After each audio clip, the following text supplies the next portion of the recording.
Otaku in the Marvel DC Universe. Welcome back, brave explorers of impossible worlds. We are excited to have you here to continue this odyssey together. Before we continue, everything you'll hear is pure fiction, so please don't try to replicate combat techniques at home. This wonderful story and all its rights belong to its brilliant original author. We are only the messengers of entertainment. Want another dose of adventure?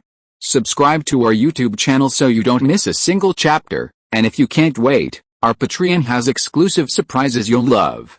Chapter 801 Talisman Civilization. The River of Time flows. Year 6212 Liang Yue broke through his own realm, successfully advancing to the great vehicle stage. At the same time, he completed a preliminary analysis of the time barrier outside his town, gaining a rough understanding of the power of time. Furthermore, he could now use talismans to set up simple time formations, mostly used to accelerate the growth of various medicinal fields and spiritual plants. After entering the new realm, the small tree of Dao fruit within Liang Yue's body did not revert to its origin as expected, returning to Dao fruit seed, but continued to take root in his danshin. However, driven by the autonomous spirituality of this small tree, it successfully expanded Liang Yue's danshin into an independent small world with this small tree as the center. It radiated outwards for about 100 li. The roots of the small tree were rooted in the rippling energy of the water vapor, and in the lower layer, there was a piece of fertile purple-black soil formed by the laws of the earth above the sky, and around the boundary were patches of gray mist, faintly tinged with deep purple key walls. This is not a simple means of using the power of space, but the prototype of a truly independent small world. Liang Yue tried to sow a piece of spiritual medicine and spiritual plant seeds in it, and as a result, they quickly took root and sprouted, growing into land full of spiritual energy. The River of Time flows. Year 7982 In this year, Liang Yue's cultivation successfully broke through to the tribulation transcending stage. Although he himself had not cultivated much during this period, focusing only on studying the time barrier and nurturing the small world in his danshin, his cultivation was still steadily improving under the autonomous growth of the Dao fruit small tree. At the same time, being in a higher realm, he also felt many mysteries and subtleties that he had never experienced before. This was a manifestation of Liang Yue's own existence being in harmony with the laws of heaven and earth, and the further improvement of his affinity and cognitive ability in this year. Through the observation and analysis of a special magic weapon, Liang Yue successfully found a very special combined talisman Dao pattern in it. This group of Dao patterns was very mysterious and profound. Even with his current understanding of the Dao of talismans, he could only see a corner of it, but even so, he still benefited a lot from it. Subsequently, after careful screening, Liang Yue finally decided to copy and form one of the Dao patterns and imprint it on the void of his danshin world. The River of Time flows. Year 10,000 The barrier covering his village and town finally disappeared, and the upgrade of the stronghold world came to an end outside. A full 10,000 years had passed, but only a week had passed inside the town. Looking at the familiar yet unfamiliar scene opposite him, for a time, Liang Yue couldn't help but feel a sense of being in another world. Well, it really feels like another world. After all, it has been 10,000 years since he left the village, although the village was still the same village, and the people inside were basically still the same people. His current sensory experience was completely different from that of himself 10,000 years ago. This was not only a matter of cultivation and perspective on things, but also a difference in life experience. Although in these 10,000 years, most of Liang Yue's mind had been on seclusion, and almost all of his mind and body had been devoted to polishing his own cultivation and studying the Dao of talismans. But occasionally, in his spare time, or when he was upset, his eyes would also linger for a moment on those countries, forces, families, and individuals in the stronghold world that had already branched out from their daily lives, cultivation struggles, human relationships, talented scholars and beautiful women, market life, and love and hatred. Liang Yue, even as a mere bystander, could invisibly gain a lot of extra emotional accumulation for him. This was definitely a valuable asset. In addition, the fact that civilization and countries had emerged in the stronghold world was also a pleasant surprise. After thousands of years of development, this country had formed a stable development and succession system, just like the dynastic changes in ancient China. From the initial ambition at the beginning of the dynasty's establishment,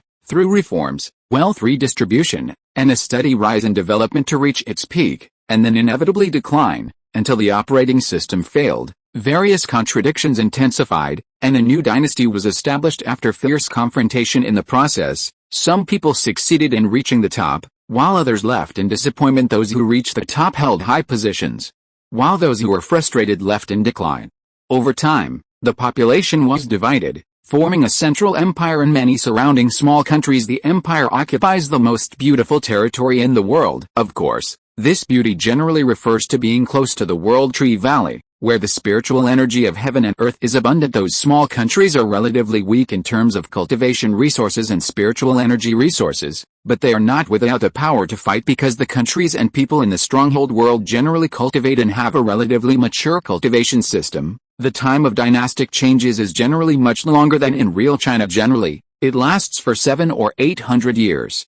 And stronger ones can last for more than 1,000 years. After nearly 10,000 years of development, a civilization with a cultural heritage and an unusually developed cultivation atmosphere has formed in this world. The architectural style, under the deliberate guidance of some people, is mostly similar to the classical period of China, but due to the addition of cultivation elements and transcendent power, the style is more varied. Various high-rise buildings, pavilions, fortresses and cities suitable for monks to fight and live in are available. Moreover, due to Liang Yue's selfishness, in order to make this civilization more convenient to cooperate with his deduction of the cultivation system of the Dao of Talismans under his deliberate guidance, even after nearly 10,000 years of development, the countries still focus on cultivation and have never developed any large-scale technology. However, based on talismans, the application of various mechanical creations, Dao pattern magic weapons, and magic treasures is very developed and has begun to penetrate into all levels of the country. At least in terms of people's livelihood, it is not inferior to the technological society in reality. While observing the development of this civilization and country,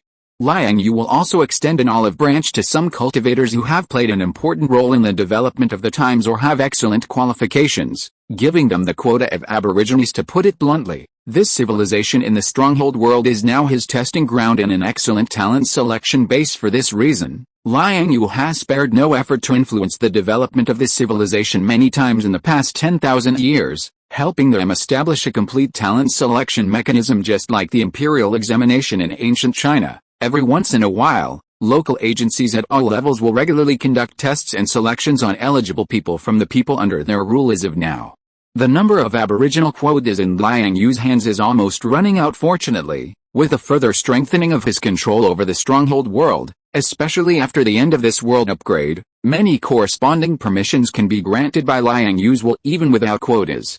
Chapter 802 Zeuxendosen and Chapter X27, T Believe in Tears. I'm back. Liang Yue slowly walked into the top floor of the library tower. As soon as he appeared, Hinada greeted him with a smile and led him to the dining table. Holding his arm, the woman had already laid out a pile of delicious food on the table. There were all kinds of fresh fruits and vegetables, steaming spiritual-grade dishes, and some special delicacies brought back from the civilization in the stronghold world. All kinds of delicacies were available, with a fragrant aroma and bright colors, making people's appetites soar at first glance. Unfortunately, the women sitting around the table at this time seemed a little lazy and unmotivated. 10,000 years had passed in a hurry. Today's women were no longer what they used to be. Although their cultivation realms were not as high as his, most of them had already advanced to the great vehicle stage. Eating and drinking had long become a non-essential part of their lives. Now, they were just enjoying the pleasure of their appetites occasionally. In addition, this 10,000-year experience had allowed everyone to experience a lot.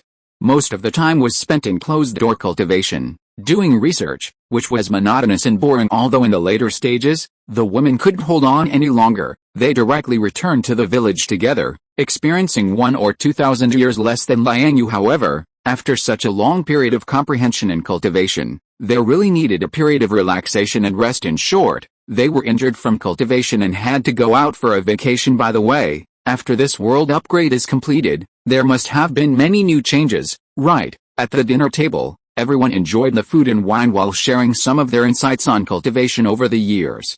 Occasionally interspersed with interesting stories and anecdotes observed in the newly emerged country. Siko suddenly changed the subject and asked Liang Yue about the situation after the upgrade of the stronghold world. The overall spiritual energy level has been upgraded again, and some spiritual veins, spiritual stone veins, and many other veins with complex functions have appeared.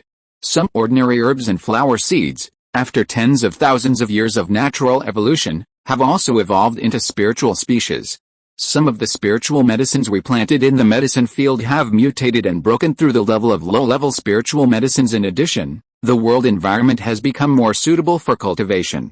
However, I think that most of this is due to some related reactions brought about by our successive breakthroughs. Liang Yue put down the wine glass in his hand gently at this time, thought for a while, and replied, Liang Yue, do you mean that the breakthroughs in our cultivation realms also have an impact on the development of the stronghold world? Elizabeth looked over in surprise at this time. The impact is great. In fact, not only us, but also the people in that country, as long as they are cultivators, will more or less have an impact on the world environment. The higher the cultivation realm, the greater the impact. Maybe you won't see anything in 100 or 10 years, but if you put it in a span of 10,000 years, this trend will be very obvious. Speaking of this, Liang Yue paused and then continued, by the way, I was only focused on closed-door cultivation during the previous system permission upgrade. And I forgot that there were still several lottery opportunities that I haven't used. The others are fine, but the selection of the public world, I think it's worth looking forward to. That's right. Our cultivation has improved a lot now, so we should be able to choose a place with a higher level. Right, now our cultivation, as well as Bao Yun and their personal disciples, has reached the great vehicle stage. Those who started later, except for those who are stuck in bottlenecks and cannot break through, many people have also reached the integration and void refinement stages. Our current strength is indeed not weak. It's a pity that we haven't cultivated into immortals in 10,000 years. Many worlds and myths and legends are only qualified to be considered entry level after becoming immortals. I really want to see it.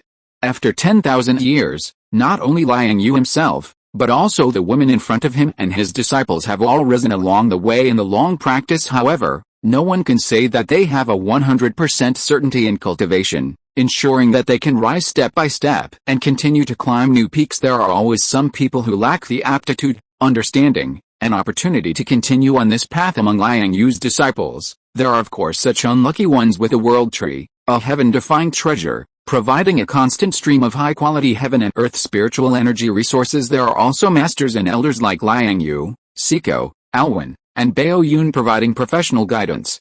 But some things are really beyond one's control. Maybe it's really personal fate, destiny, and other reasons. In this wave of practice spanning 10,000 years, many disciples, despite working diligently and practicing diligently, inevitably fell from the main force. Some are because of their own aptitude limitations, and have been stuck in a certain realm, unable to move. Others are because their own realm is too low and their lifespan is insufficient.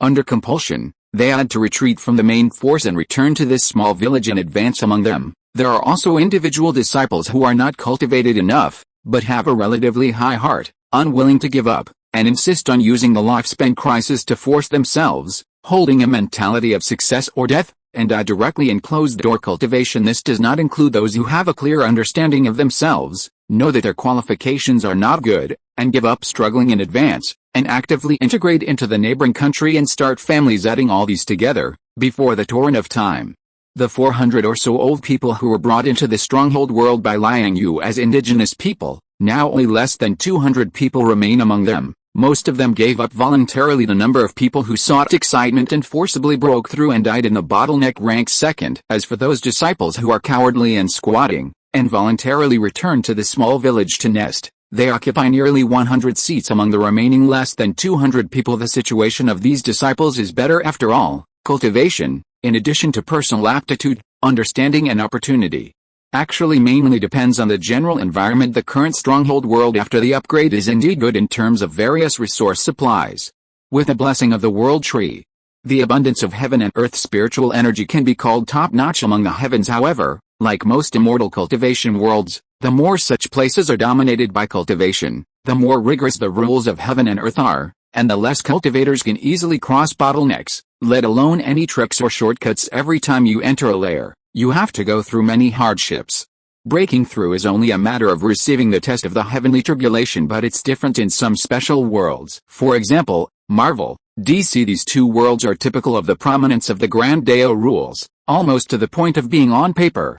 The activity of the rules is almost like playing around. Some local people who are not very strong can even use their mastery of the rules to create and destroy the world at will. In such an environment, the requirements for various cultivation techniques and bottlenecks are naturally not very harsh. Even some ordinary people, even in the case of insufficient cognitive realm relying only on some seemingly right and wrong methods, or even just some flashes of inspiration, can sometimes directly create a powerful and immortal monster for real cultivators. Such an environment and scale are the easiest to break through and the easiest to comprehend the rules of the great Dao. Therefore, after waiting for the things around him to be dealt with, Liang Yue is going to take those disciples back to the DC world, and then teach them personally. I think there should be another small group of lucky ones.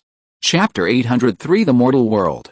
System. I want to draw public world. As Liang Yue's words fell, under the gaze and anticipation of the surrounding women, the 9-square grid lottery template exclusive to the public world appeared in the void in front of them. 9 different worlds were arranged within it, each with its own characteristics. Dazzling the eyes, there were cultivation-oriented Zuanhong and Xiangsha worlds, where a small figure could travel through the void, mastering the power to destroy the heavens and the earth. Or groups of giant dragons could traverse the sky, spitting dragon breath and burning the world. A group of rigorously dressed scholars sat under a bamboo forest, holding books and reciting articles, their expressions intoxicated.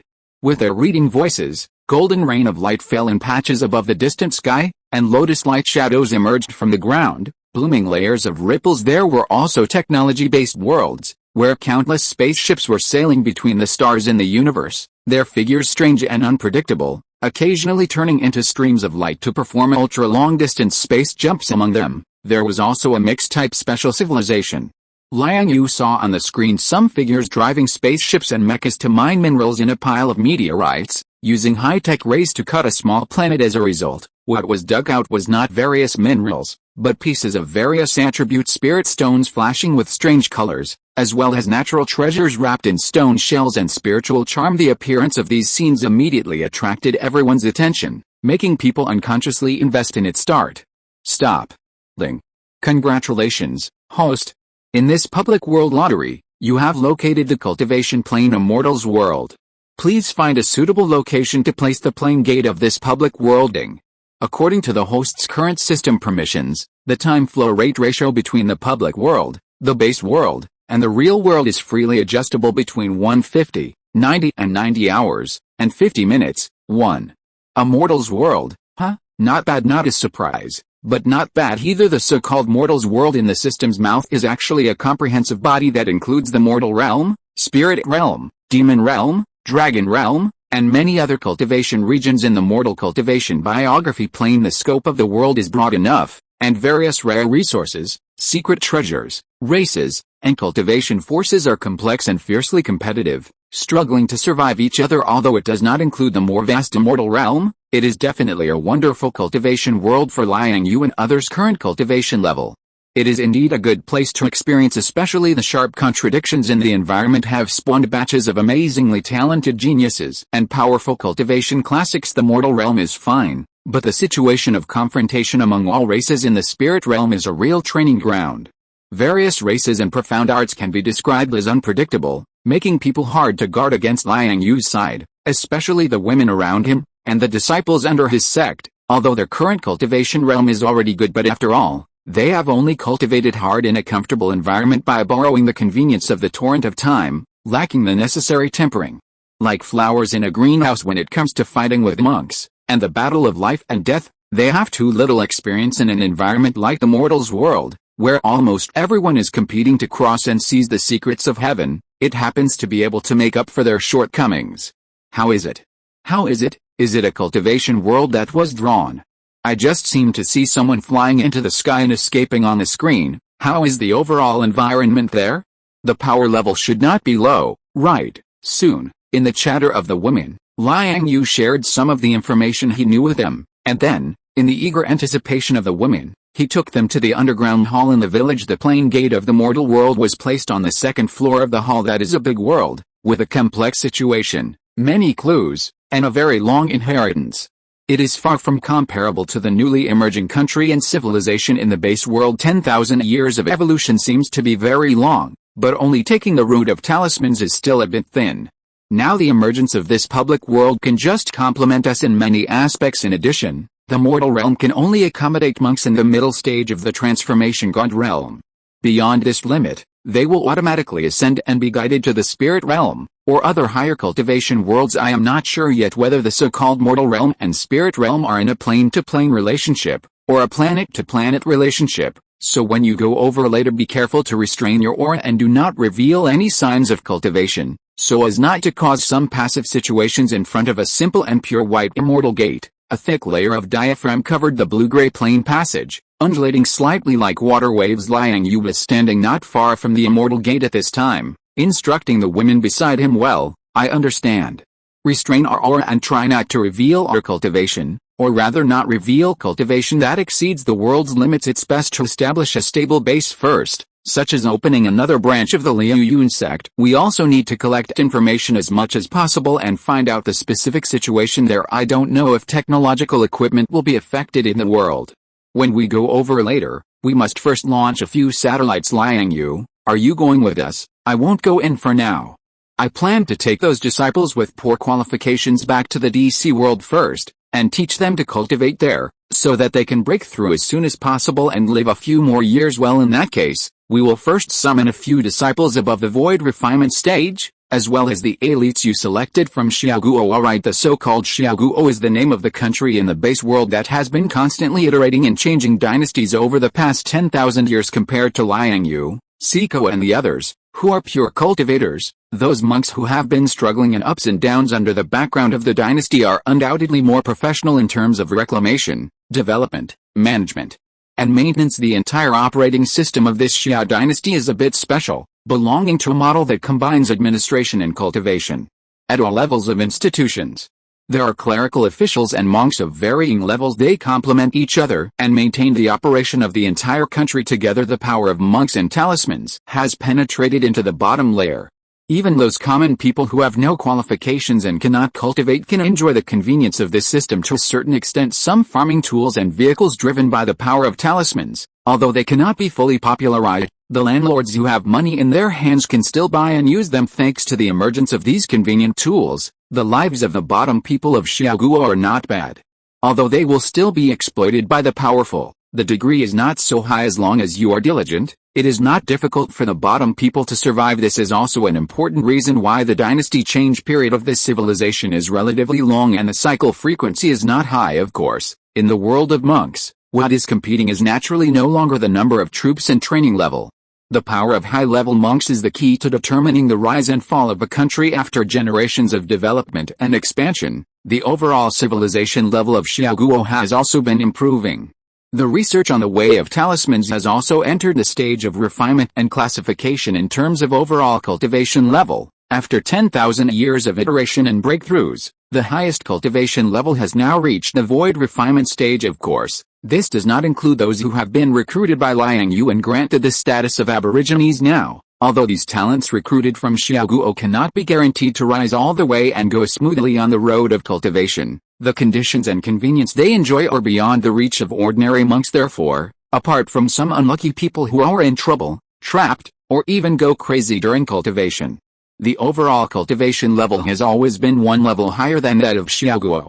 Chapter 804: A National Chess Game.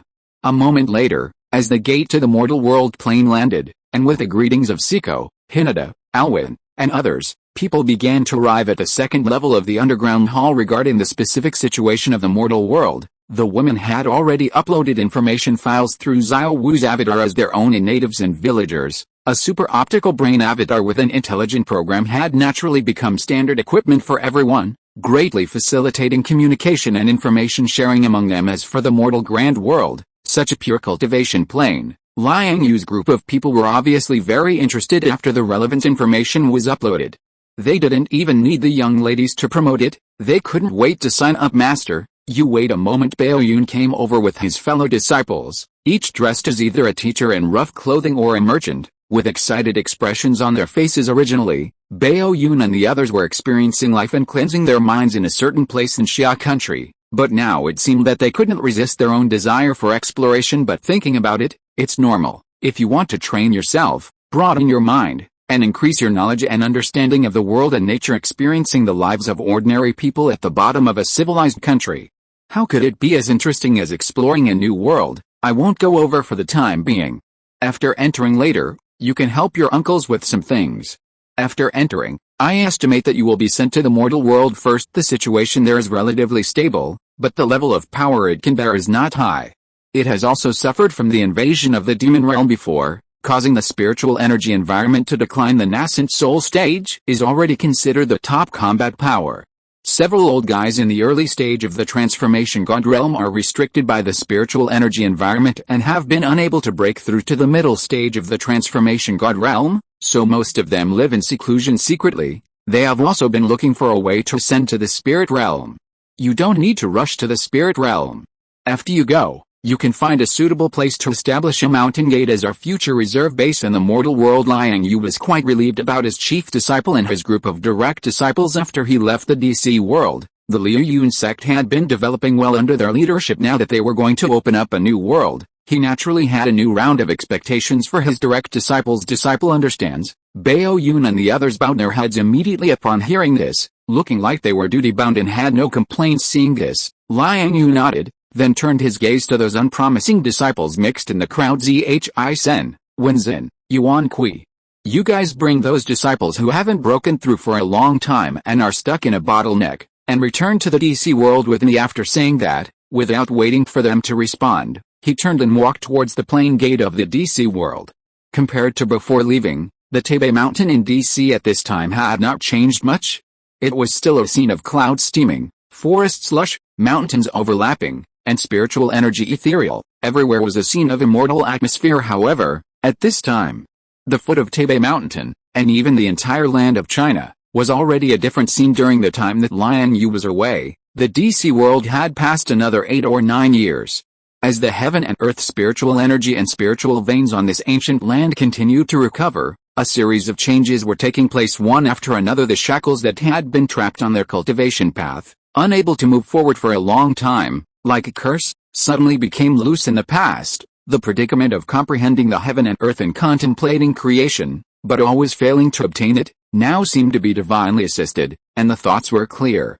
And years of accumulation and persistence could often go smoothly. Even ordinary people who don't understand cultivation have benefited a lot from the nourishment of the revival of spiritual energy, especially those who live far away from urban population centers, in quiet environments, close to famous mountains and rivers, passively breathing the fresh air rich in heaven and earth spiritual energy. Over the years, the bodies of the elderly have become healthier, and some of the stubborn diseases and injuries left over from half a lifetime of hard work have become mild and alleviated, and the symptoms have also become mild and alleviated. Women and children are also full of vitality.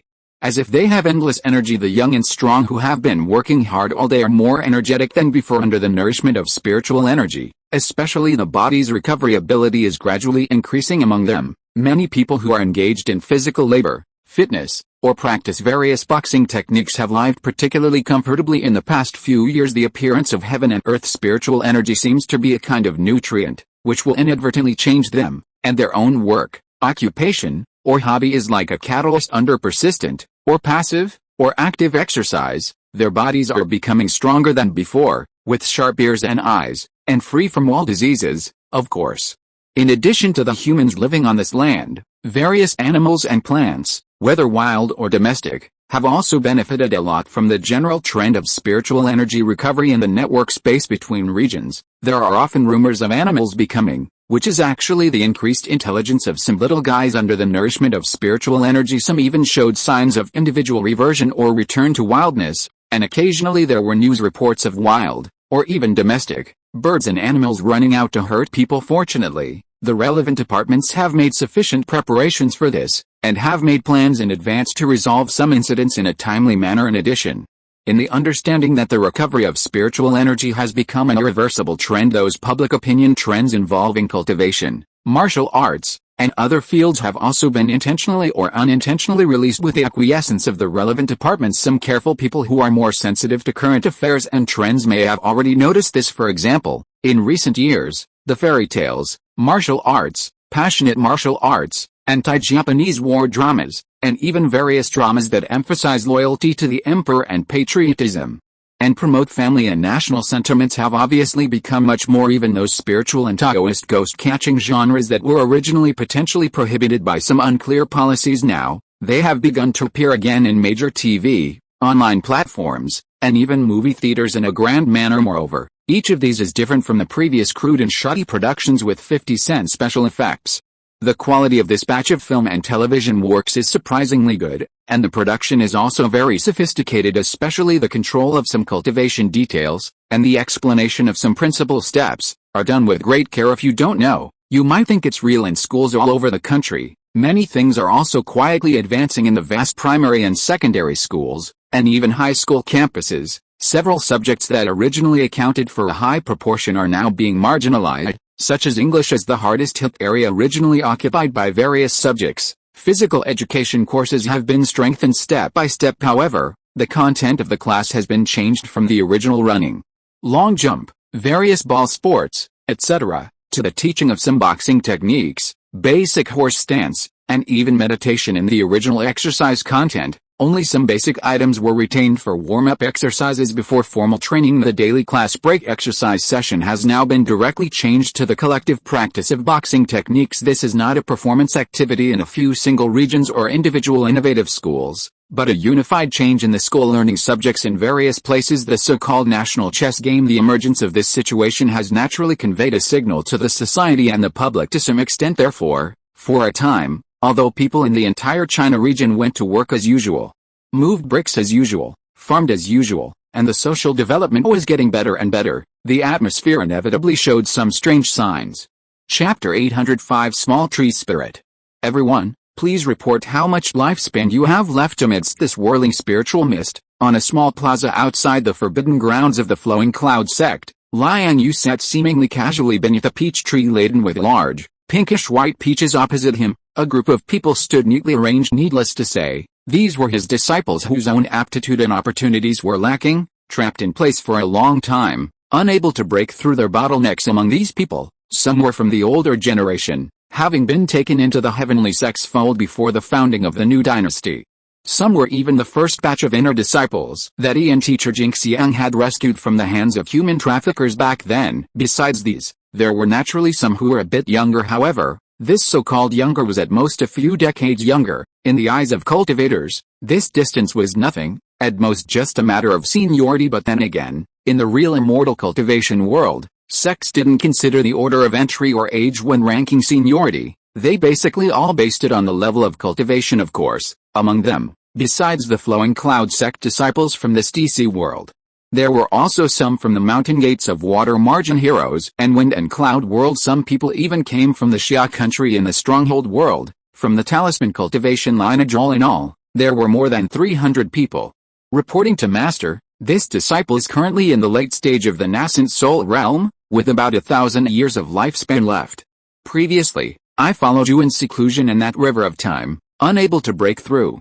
Now I probably only have a few decades left to live. An old man with white hair and a wrinkled face cupped his hands towards him with a look of shame. This disciple is also in the late stage of the nascent soul realm, and the situation is similar to that of senior brother Wu. I should only have less than 100 years of lifespan left. Another white-haired old man bowed to him from the side. This disciple's cultivation is in the middle stage of the nascent soul realm, and I have a total of more than 100 years of lifespan left. This disciple is ashamed. The speaker was still an old man, and after speaking, his old eyes cautiously and quickly glanced at Liang Yue. Here, this disciple's current cultivation is at the great perfection of the late nascent soul realm, and I have about 10 years of lifespan left. This disciple is in the early stage of the transformation god realm, and I have about 100 years of lifespan left. This disciple has been trapped in the late nascent soul realm, and I have less than 100 years of lifespan left. This disciple. These 300 to 400 people were either Liang Yue's disciples or outstanding talents who had been personally recruited from Xia country with his consent in normal times. They would always call him master or grandmaster. Now, they were all white-haired and approaching the twilight of their lives, some even on the verge of death. As the teacher of these people, Liang Yue naturally couldn't show no reaction. Although each of these disciples had poor aptitude, their nascent soul and transformation god realm cultivation levels were purely built up with time and various resources. But in fact, cultivators of this level could be considered the backbone and middle-level core members in any cultivation sect. It would be a pity to have them taken away by the river of time. Alice, thinking of this, Liang Yue sighed lightly, flipped his sleeve, and summoned a mass of water vapor energy from his Danshan small world, about the size of a millstone. At this time, Liang Yue's cultivation had already reached the tribulation transcending stage, and the water vapor energy evaporated from his Danshan's small tree was naturally no longer what it used to be. The liquid as a whole was faintly purple, and under the illumination of the sky, it faintly reflected a colorful glow as soon as it appeared. The special fragrant meaning immediately caused a kind of agitation in this world. The peach trees beside him, the flying insects and small beasts hidden in the peach leaves, the birds flying in the sky, and everything around him were unconsciously attracted by this liquid. In just a moment of energy volatilization and evaporation, they were nourished with even better spirituality. The vegetation was lush, and the small beasts and birds were restless, eager to try even more. So, strange phenomena appeared above the sky because of this. A piece of magnificent purple energy quietly gathered, echoing this mass of water vapor energy from afar. A pure life force was hidden within, like a deep-sea undertow, surging endlessly, one small ball per person. Swallow it, refine it. The reason why this place was called the forbidden ground of his flowing cloud sect was that the azure tree was planted deep in the peach forest as Liang Yue and the others had planned back then. The azure tree was planted in the center of this forbidden ground, responsible for transforming the heaven and earth spiritual energy. A deep pit was dug near the small tree to store water. Under the nourishment of pure heaven and earth spiritual energy year after year, this water had turned into a lake of extremely high-quality spiritual water, and on the periphery of the spirit lake was the sect's forbidden ground courtyard, composed of peach forests, bamboo forests, tea gardens, and even various medicinal materials and spirit fruits, providing cultivation resources for the flowing cloud mountain gate all year round. In fact, it wasn't just his flowing cloud sect. Other sects and forces that had exchanged the planting qualifications of the small tree from Liang Yue basically had such a forbidden ground heavily guarded by the trusted armed forces of the major mountain gates. First, it was to ensure the long-term safety of the small tree, ensure the stability and longevity of the heaven and earth spiritual energy, and maintain a batch of cultivation resources around the small tree. Secondly, in addition to being able to transform the heaven and earth spiritual energy, the azure tree itself could also condense another magical substance. The existence of the small tree was originally a wonderful creation that Liang Yue had replicated after observing the transformation principle and mechanism of the world tree during his years as for the world tree, which served as a template. Absorbing energy and matter from the void and spitting out heaven and earth spiritual energy was actually just a byproduct used to feed back to nature. Synthesizing the energy and matter needed for its own growth was its main purpose. Therefore, the azure tree, created using the same principle, could naturally produce a magical energy substance inside the small tree while transforming the heaven and earth spiritual energy. Liang Yue had studied this thing for a while. It was originally emerald green, and most of it was absorbed by the main body of the azure tree. To maintain its own existence and healthy operation, the remaining small part was stored inside the small tree in the form of emerald green liquid, and could be taken. This liquid was a product of energy and matter being purified, filtered, and compressed. It was rich in vitality energy and could be used as a special natural treasure. After taking it, it could be refined to increase cultivation, or it could be converted into nutrients needed by the human body to repair injuries. However, the liquid itself had strong wood attribute energy and had a certain degree of erosion, so it could not be taken for a long time. After excessive consumption, it would produce abnormal reactions in the user's body. In mild cases, it would destroy the balance of the 5 elements in the human body and hinder cultivation.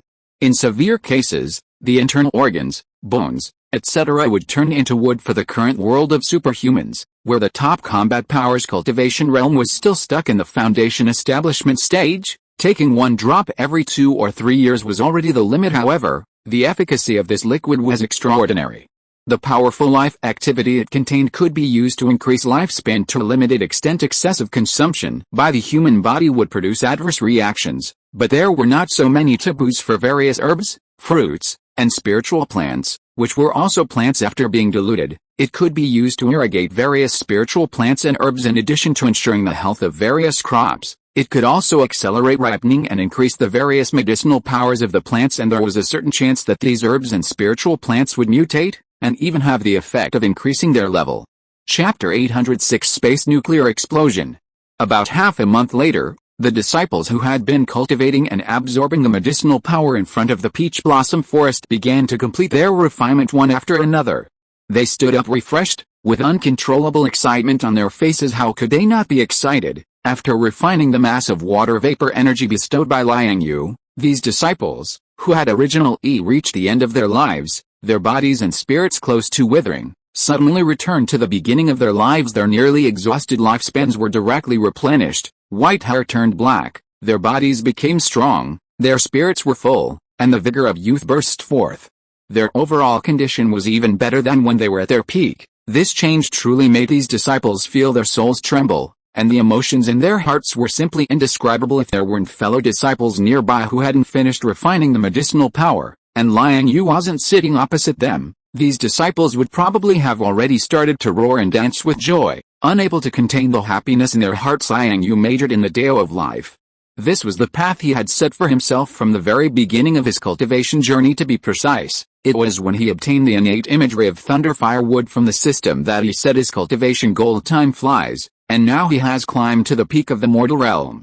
With just one more step, he can officially set foot in the realm of immortality. At this time, the thunder firewood imagery, which was originally just a cultivation technique he obtained after advancing to the Xiantian realm, was already different from what it used to be. As his cultivation realm climbed step by step, it merged with his own cultivation as his main Dao fruit. It has been following Liang Yue's planned route all along, and has finally embarked on the right track. Back when he was still insignificant, water vapor energy was a precious medicine rich in powerful vitality.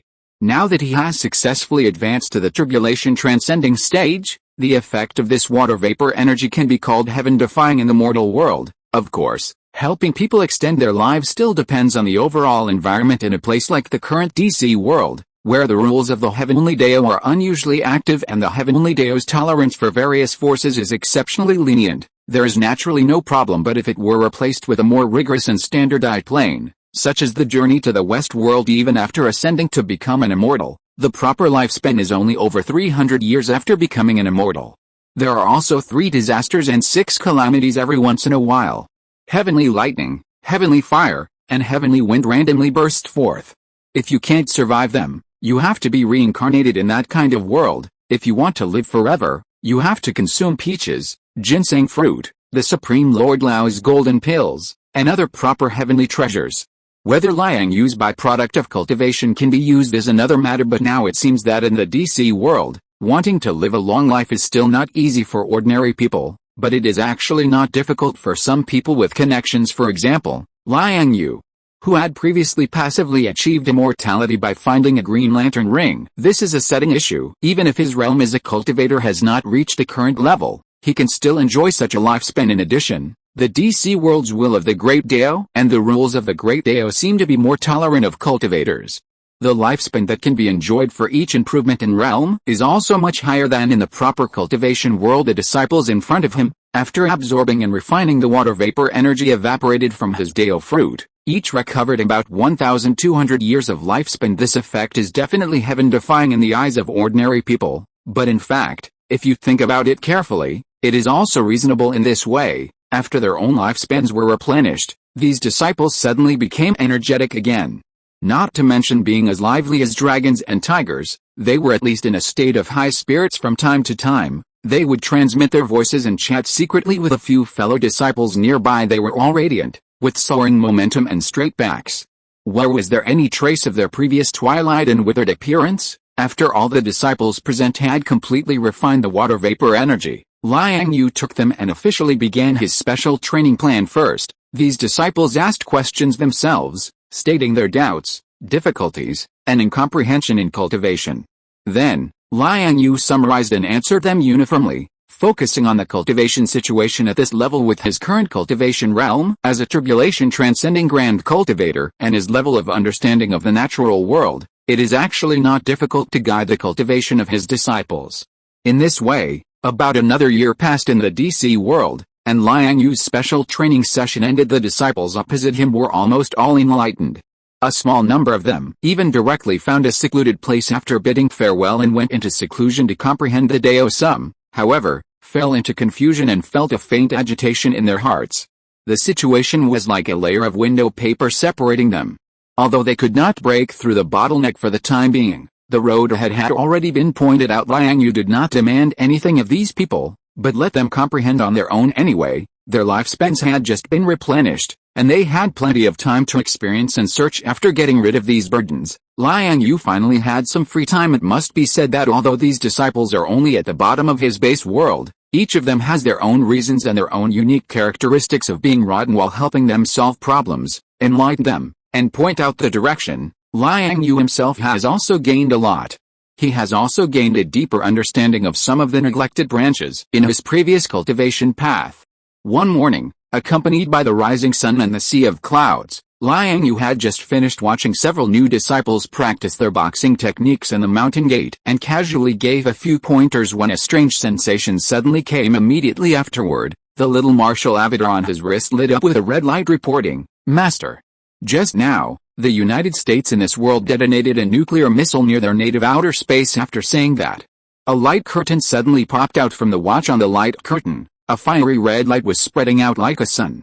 Even with layers of thick clouds in between, it still could not conceal the magnificence of this energy. For a time, the entire world was shaken into silence by the power of the nuclear explosion. The originally dark night sky was directly transformed into an unusual day because of it. Under the impact of powerful thermal energy, the dark clouds that originally enveloped the night sky were also rapidly dissipating. Looking at this scene, Liang Yue's eyes flickered for a moment while thinking. The divine sense that was originally naturally shrunk in his body suddenly covered the location of the nuclear explosion like a tsunami in less than a breath. He understood the cause of the matter almost completely. Chapter 807 Doomsday. Doomsday. Unknowingly, the plot has actually reached this point. This thing is known as one of the two most powerful biological weapons in the DC universe. In terms of origin, it is said to be a product created by a scientist from an unknown civilization on Krypton in ancient times. In the movie, it seems to have been changed into a weapon made by the Kryptonians themselves, born because of General Zod. I don't know if it is still as strong as the original setting. However, haven't I already taken away Superman's father's Kryptonian spaceship? Could it be that the spaceship Zod was driving can also modify this thing?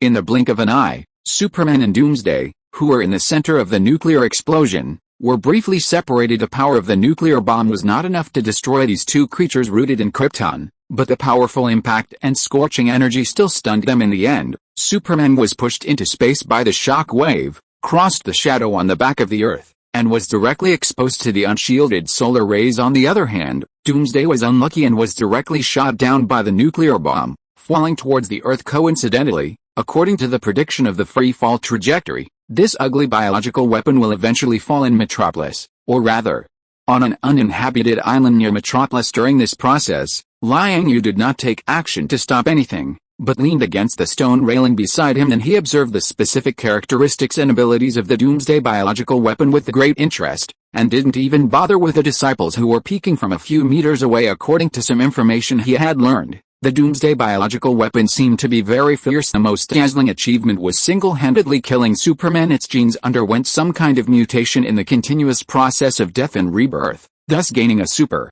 evolutionary ability that could constantly change itself according to the enemy's attack methods and ways. In the movie, the US military attacked Doomsday with a nuclear bomb, and although it caused serious injuries, the wounds on Doomsday's body healed on their own after a short time, and it also evolved more powerful armor. After that, Wonder Woman appeared and cut off its arm with a sword, and then Doomsday evolved bone spurs on the severed limb, which could even pierce Superman's almost indestructible body, directly causing the death of Superman, although he was resurrected later. In addition, Doomsday can also continuously absorb external energy through its own powerful body.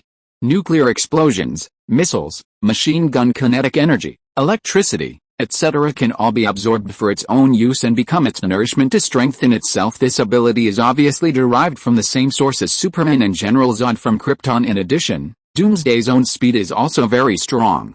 It is said that it can even catch the Flash, who is moving at high speed, with his bare hands. However, compared to the powerful settings in the DC Comics, Doomsday in the movie, although also very strong, has weaknesses. Originally, it was almost impossible to be completely killed, but now it can also be restrained by kryptonite weapons. Once directly hit by a kryptonite weapon, the genes and cells of Kryptonians and Doomsday, which are directly related to Kryptonians, will quickly weaken and decay. Although Liang Yue doesn't have kryptonite weapons on him, there are some near the battlefield. In just an instant, he had already used his divine sense to search for the kryptonite shotgun made by Batman. In addition, Liang Yue also has the Green Lantern ring, a versatile converter, in his hand.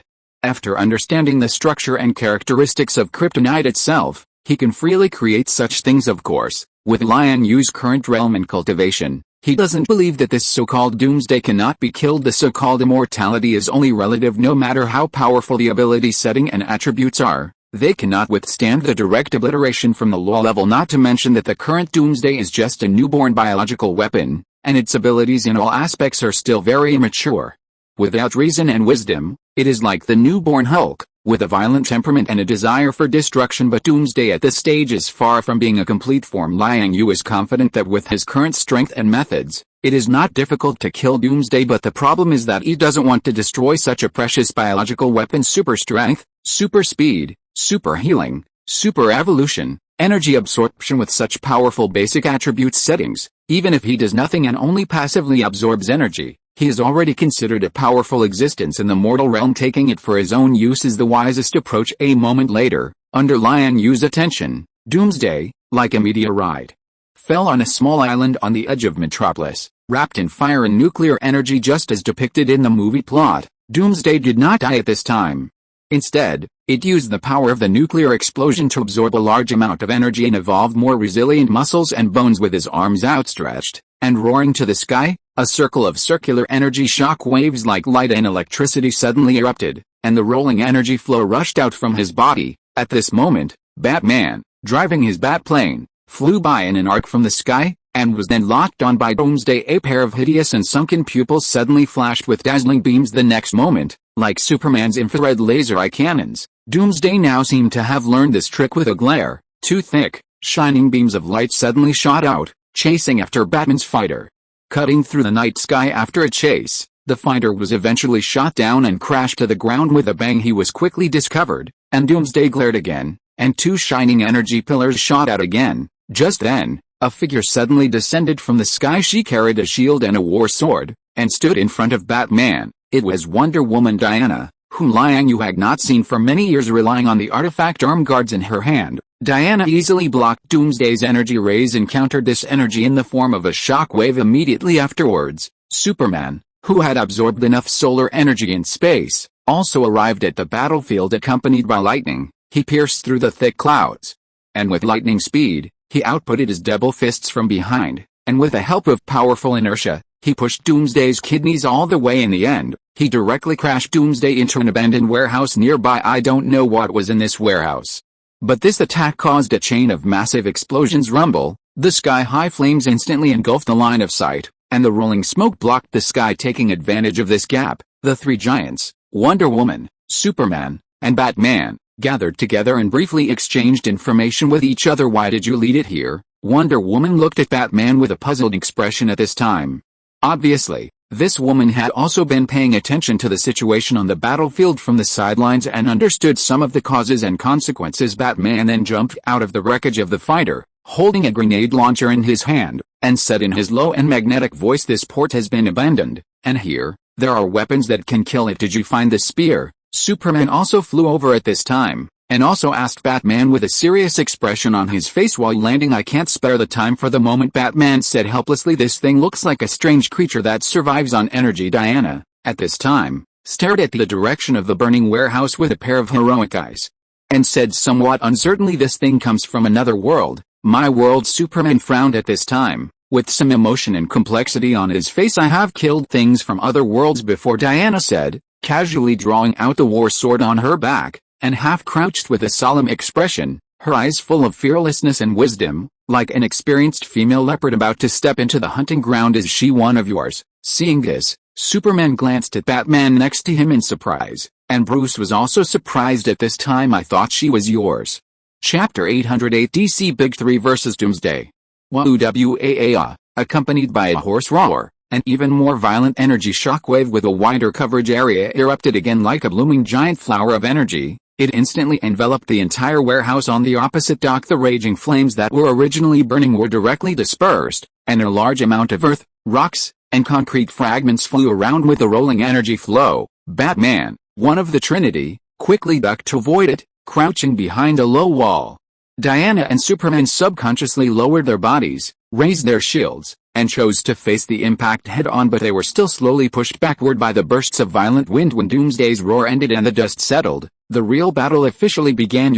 Wonder Woman gave a light shout, and with a low leap, her entire body instantly surged up from the ground, engaging in close combat.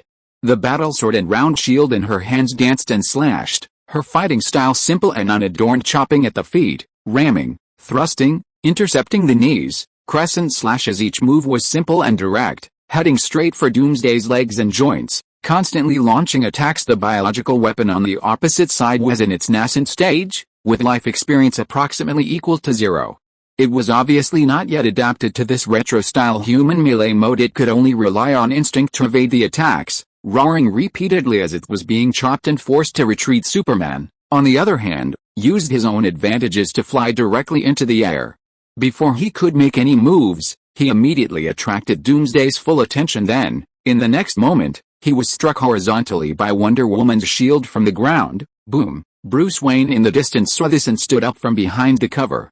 He subconsciously gripped the grenade launcher in his hand, pursing his lips tightly, his eyes constantly scanning the surrounding battlefield. It seemed that he was looking for favorable terrain. However, Doomsday was naturally not so easily defeated. In fact, the joint attack of Diana and Superman might not even count as a tickle twitch, but at this time, it was still furious.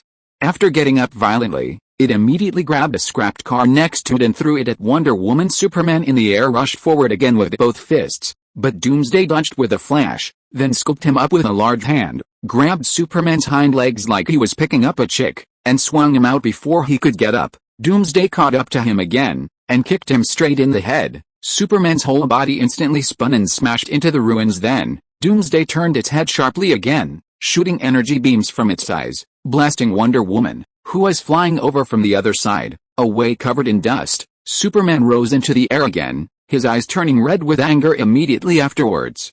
2 red beams bloomed from his eyes. Seeing this, Doomsday on the opposite side did not show any weakness, and returned the favor with I-beam energy beams. Boom! 2 energy beams collided in the air, entangled with each other, squeezed each other, and collided, but in the end, Doomsday's was thicker and stronger, blasting Superman away again. At this moment, a rifle grenade suddenly flew over, taking advantage of the gap, and directly slammed into Doomsday's forehead with a bang. After the ammunition exploded, a cloud of green smoky dust suddenly rose with the inhalation of this dust. Doomsday suddenly became short of breath, his body became sluggish, his steps became somewhat staggering, and the orange energy that originally faintly permeated his body also dimmed down at any time. Even its body shape seemed to shrink a little. Obviously, Batman's kryptonite weapon worked. Seeing this, Wonder Woman next to her quickly rushed over with her battle sword.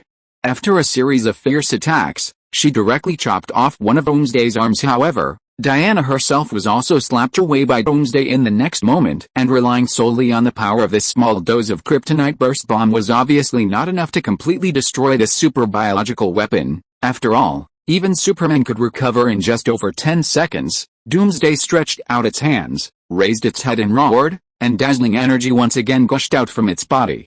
On the opposite side of the earth, Liang Yue, who was in Mount Bay, had a rough understanding of the monster's abilities and potential, so he no longer waited with a thought. A space door suddenly appeared on the side, and then he stepped into the scene. In the next moment, dust flew, ruins were everywhere, and on the battlefield where wildfires were burning, a figure wearing a loose black printed Taoist robe and a white right lapel inner garment suddenly appeared, directly blocking the front of Doomsday, whose figure was about 5 meters tall. Behind him was Diana, who had just picked up her battle sword from the ground and was preparing to fight again. Wu looking at the figure on the opposite side. Doomsday's original manic figure suddenly stagnated, although in its eyes, this person who had just appeared was no different from the other 3 in appearance. The instinct as a living being was clearly telling it that the figure in front of it was very unusual. Under his gaze, an inexplicable chill suddenly began to rise in Doomsday's heart. His back felt cold, making it have to be cautious at the same time. He subconsciously let out a low threatening roar. Suddenly, several purple golden branches appeared out of thin air, extending from the void around Doomsday. In the blink of an eye, they had wrapped around its limbs, head, joints, etc., several times, and then tightly bound it, suspending it in mid-air. The speed was extremely fast, not allowing Doomsday to make any reaction. Seeing this, Doomsday naturally began to struggle instinctively, clenching its fists forcefully, waving its limbs vigorously, and twisting its waist violently within the huge body. Streams of energy burst out, its body began to glow, desperately resisting, but unfortunately, the powerful force that had previously made it difficult for the Trinity to resist was now completely useless in front of these seemingly not very thick purple golden branches. No matter how it struggled, It could not escape. Roar! In the next moment, the rolling energy flow surged again, and dazzling brilliance reappeared in Doomsday's deep-set eye sockets. Swish! Two energy beams burst out in an instant, suddenly arriving at the figure only 7 or 8 meters away from it, but the eye cannon rays that were originally invincible were now blocked 2 or 3 meters in front of that figure, blocked by a wall invisible to the naked eye for a time. Dazzling colors appeared layer by layer, and dazzling flames surged in bursts, instantly illuminating the entire battlefield. Unfortunately, no matter how Doomsday in the rear urged the energy in its body, this energy beam could not move forward at all. Immediately afterwards, the branches extending from the void suddenly moved slightly, and a strange suction force suddenly appeared, and rolling energy began to be drawn out from Doomsday's body. Following those branches, it flowed continuously to an unknown place in just half a breath. The beams that were originally bursting out non-stop in Doomsday's pupils also dimmed, until they completely extinguished, and could no longer be sprayed, and its original burly and tall body began to shrink at a speed visible to the naked eye in just 3 to 5 seconds. It became about the same size as an ordinary human being, and its body was thin, its appearance withered, and it looked like it had been malnourished and hungry for several years. If you are listening to this novel on a channel other than Fanfic World, it means it was downloaded and re-uploaded without effort. We warmly invite you to visit our channel, Fanfic World. There you will find the original version of this story and many other novels of various genres. We look forward to seeing you dive into a world of incredible novels. Chapter 809 Good at Teaching. Liang Yue. At this moment, a voice came from behind, with a hint of hesitation in its tone. Long time no see. Diana. Liang Yue heard the voice, turned his head, and looked at Wonder Woman, who was standing there with a sword in hand, exuding heroic spirit. He couldn't help but feel a little emotional. He had known this woman for decades. That was a turbulent era. The new dynasty hadn't even been established yet, and she was just starting out adhering to a simple worldview and behavioral logic. She single-mindedly wanted to save the world and maintain peace with her own strength. Later, she even fought against him under the instigation of several allied powers after decades of experience and learning. The current Diana was obviously much more mature, and her beautiful eyes were no longer so naive and easily deceived. Was it you who took action last time too? Seeing that it was him, the woman obviously breathed a sigh of relief, put the battle sword and shield back behind her, and slowly walked over, asking, "Are you referring to the Kryptonian invasion a few years ago? Those people wanted to directly change the Earth's living environment, and this process would cause a large number of human casualties, or even extinction. It was no longer just an American matter, so I had to take action as for this thing now." As he spoke, Liang Yue's gaze once again turned to Doomsday. He saw that at this time, although it looked thin and withered, and was weak all over, it was still irritable under Liang Yue's gaze. It did not forget to bare its teeth and growl at him, glaring fiercely at him. Its bloodline is a bit special, and its growth potential is not small. It hasn't evolved to its complete form yet, and its temperament is like that of a newborn baby, irritable and easily angered. Its brain only has simple desires, and it hasn't developed enough reason. It's just acting on instinct, full of curiosity and destructiveness towards everything. So, you plan to take it as a disciple? Diana frowned and speculated. At this time, although this woman has been living in the United States, she has also heard about things on the other side of the Earth. After all, the existence of the Flowing Cloud sect has always been a semi-public secret to this world. Although it has never been deliberately publicized, it has never been concealed. Obviously, in Diana's heart, Liang Yue may have always liked to be a teacher. Of course not. I don't have the leisure to teach a monster. Hearing Diana's words, Liang Yue rolled his eyes and the corners of his mouth slightly curved. Then, he stretched out a palm, with his 5 fingers slightly spread, and a strange suction suddenly generated in his palm. This force was not strong, but it seemed to carry a strange magic. In an instant, a massive blurry substance like blue smoke was sucked out of Doomsday's body, and then formed into a translucent sphere in his palm. Looking at Doomsday at this time, its forehead tilted to the side, as if it had fallen asleep, losing all its vitality and consciousness. This is its soul. It seems it's really, as you said, as pure as a newborn baby. You planned to. Looking at the ball in Liang Yue's hand, Diana subconsciously leaned closer, looking curious. This Wonder Woman, although a former god, knows that this thing is Doomsday's soul, but she rarely comes into contact with this field on weekdays. Diana, like Superman and Batman, basically only specializes in physical combat. Although the artifacts in her hands have given her some good abilities to a certain extent, they are not really mastered by herself. After all, it would be a pity to destroy such material directly, so I plan to refine it into my clone. As he spoke, accompanied by a tearing sensation from the soul realm. Liang Yue directly separated a small portion from his soul and injected it into the soul ball in his palm. After a period of fusion, the final replacement work was completed. It is worth mentioning that this soul-splitting technique is not simply diverting divine thoughts, nor is it like controlling a puppet, injecting a simple imprint, will, and mana to control it, but in a certain sense, it is splitting a soul body and occupying another body as a clone. Compared to controlling a puppet, it is actually more like seizing another existence and creating a new account. Fortunately, although this kind of technique is relatively rare in the cultivation world, it is not too difficult for a cultivator at Liang Yue's level. It is enough to be self-taught and comprehend the key points and mysteries. After completing the seizure, the split soul entering Doomsday's body will give birth to a relatively independent will, but it is still inseparable from Liang Yue himself, mutually existing. Although it cannot reach the level of the legendary Taoist great supernatural power of one ki transforms three pure ones.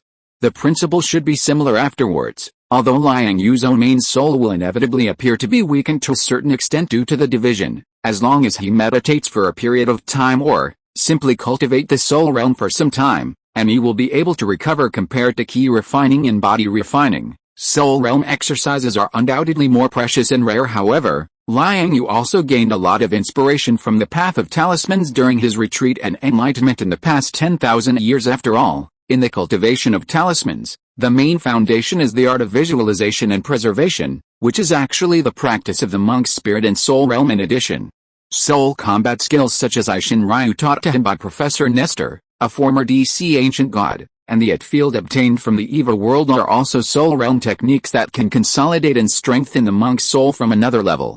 Soon, after confirming that a split soul had completely entered Doomsday's body, Liang Yue released his restriction on it, and through the purple gold branch, he transferred a small amount of energy back into his body. In the blink of an eye, Doomsday's body began to become full at a speed visible to the naked eye. The shape was strong and smooth, and the height eventually stayed at about 2 meters. More importantly, under the deliberate control of the split soul, Doomsday's original ugly face, gray skin, and even the bone spurs on the arm that Diana had cut off have also been transformed into human appearance under the will of the split soul. Wheat-colored skin, more prominent muscle lines, and a face that is generally similar to Liang Yue's human form, but compared to the beauty and transcendence of the original, the split soul in front of him is more tough and robust. He looks like a warrior who has just returned from the battlefield, exuding an iron-blooded aura. Of course, the original bald head has naturally grown thick black hair. At this time he took it with his hand, and then took the waistband handed over by Liang Yue and simply tied it behind his head. Liang Yue looked up and down at his clone at this time, and then with a wave of his hand,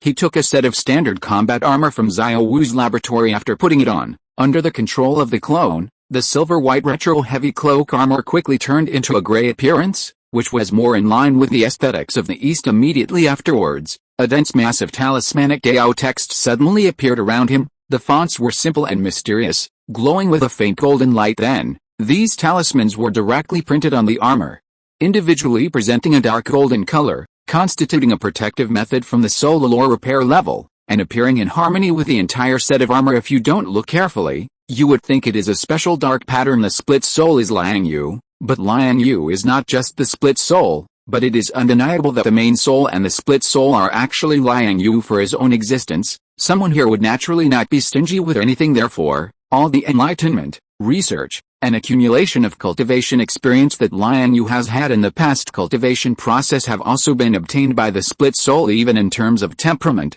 the two sides are now tending to be the same. Of course, with the different experiences of the main body and the split soul in the future, there may eventually be differences in personality between the two, which is inevitable. But the cultivation level has reached Liang Yue's current state. Many mysteries in the world have been understood by him, and some things have already been seen through, like what, between the main and secondary souls, who is the real body, who is the real Liang Yue. This kind of bloody and horn-drilling dispute, maybe it will happen to low-level practitioners, or some demon cultivators, but it will never happen to Liang Yue. This is a problem of the level of existence and cognitive realm, but these do not exist in front of Liang Yue.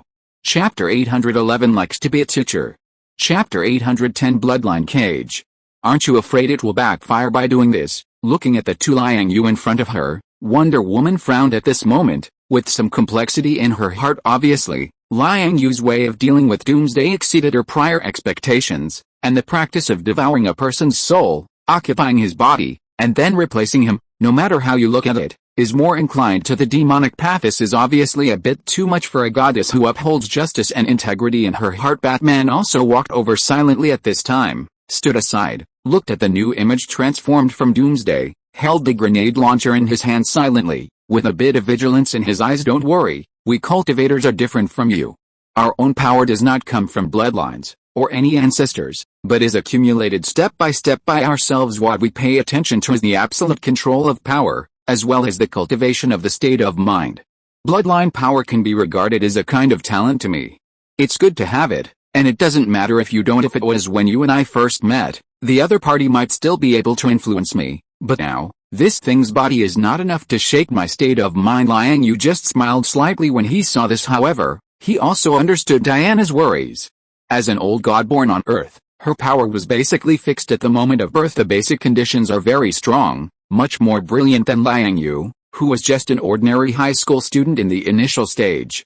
After a little training, he can become a powerful warrior. Coupled with his own will and a gradually awakening bloodline potential, he can quickly form considerable combat power. However, the upper limit of the strong who are born through this path is generally not high. Just like a cage, always restricting growth. Just like Diana. Now, decades ago, before the new dynasty was established, she had already reached her current level. After a full burst, comprehensively, it was about the same as Liang Yue's strength in the foundation establishment stage, but the methods were too simple. Today's Diana is still in this stage. At most her combat skills are more proficient, but Liang Yue is now completely different from what he used to be. Can you guarantee that the worst will not happen? Diana asked, staring at Liang Yue with her big eyes. It seemed that she wanted to see some signs of lying from some of this guy's micro expressions. He looking at Wonder Woman in this state, Liang Yue couldn't help but reach out and touch the top of her head. You look so cute. Now the two of them had been together for a while, but later they broke up because of some disagreements in their hearts, and the other party took the initiative to leave. So when looking at this Wonder Woman, Liang Yue also had some doting in his heart. However, Diana was not used to his actions at this time, and subconsciously reached out and brushed away his claws. Although I have founded a sect in the East for nearly 100 years, it seems that you still know very little about the civilization of cultivation. How about I guide you in cultivation? Liang Yue said with a smile as he looked at the other party. You want to take me as an apprentice? When Diana heard this, a look of surprise suddenly appeared on her face, with a slight hint of both anger and joy. It's not a master-disciple relationship, but you can also teach skills. Your current strength is still stuck at the time when we separated decades ago. It's too wasteful of your talent. Then what level have you reached now? Back in Tianbi City, during the week or so that the two of them spent together, Liang Yue had told Diana about the realm division of the cultivation system. Of course, it was just a brief introduction to the characteristics and grades of each level.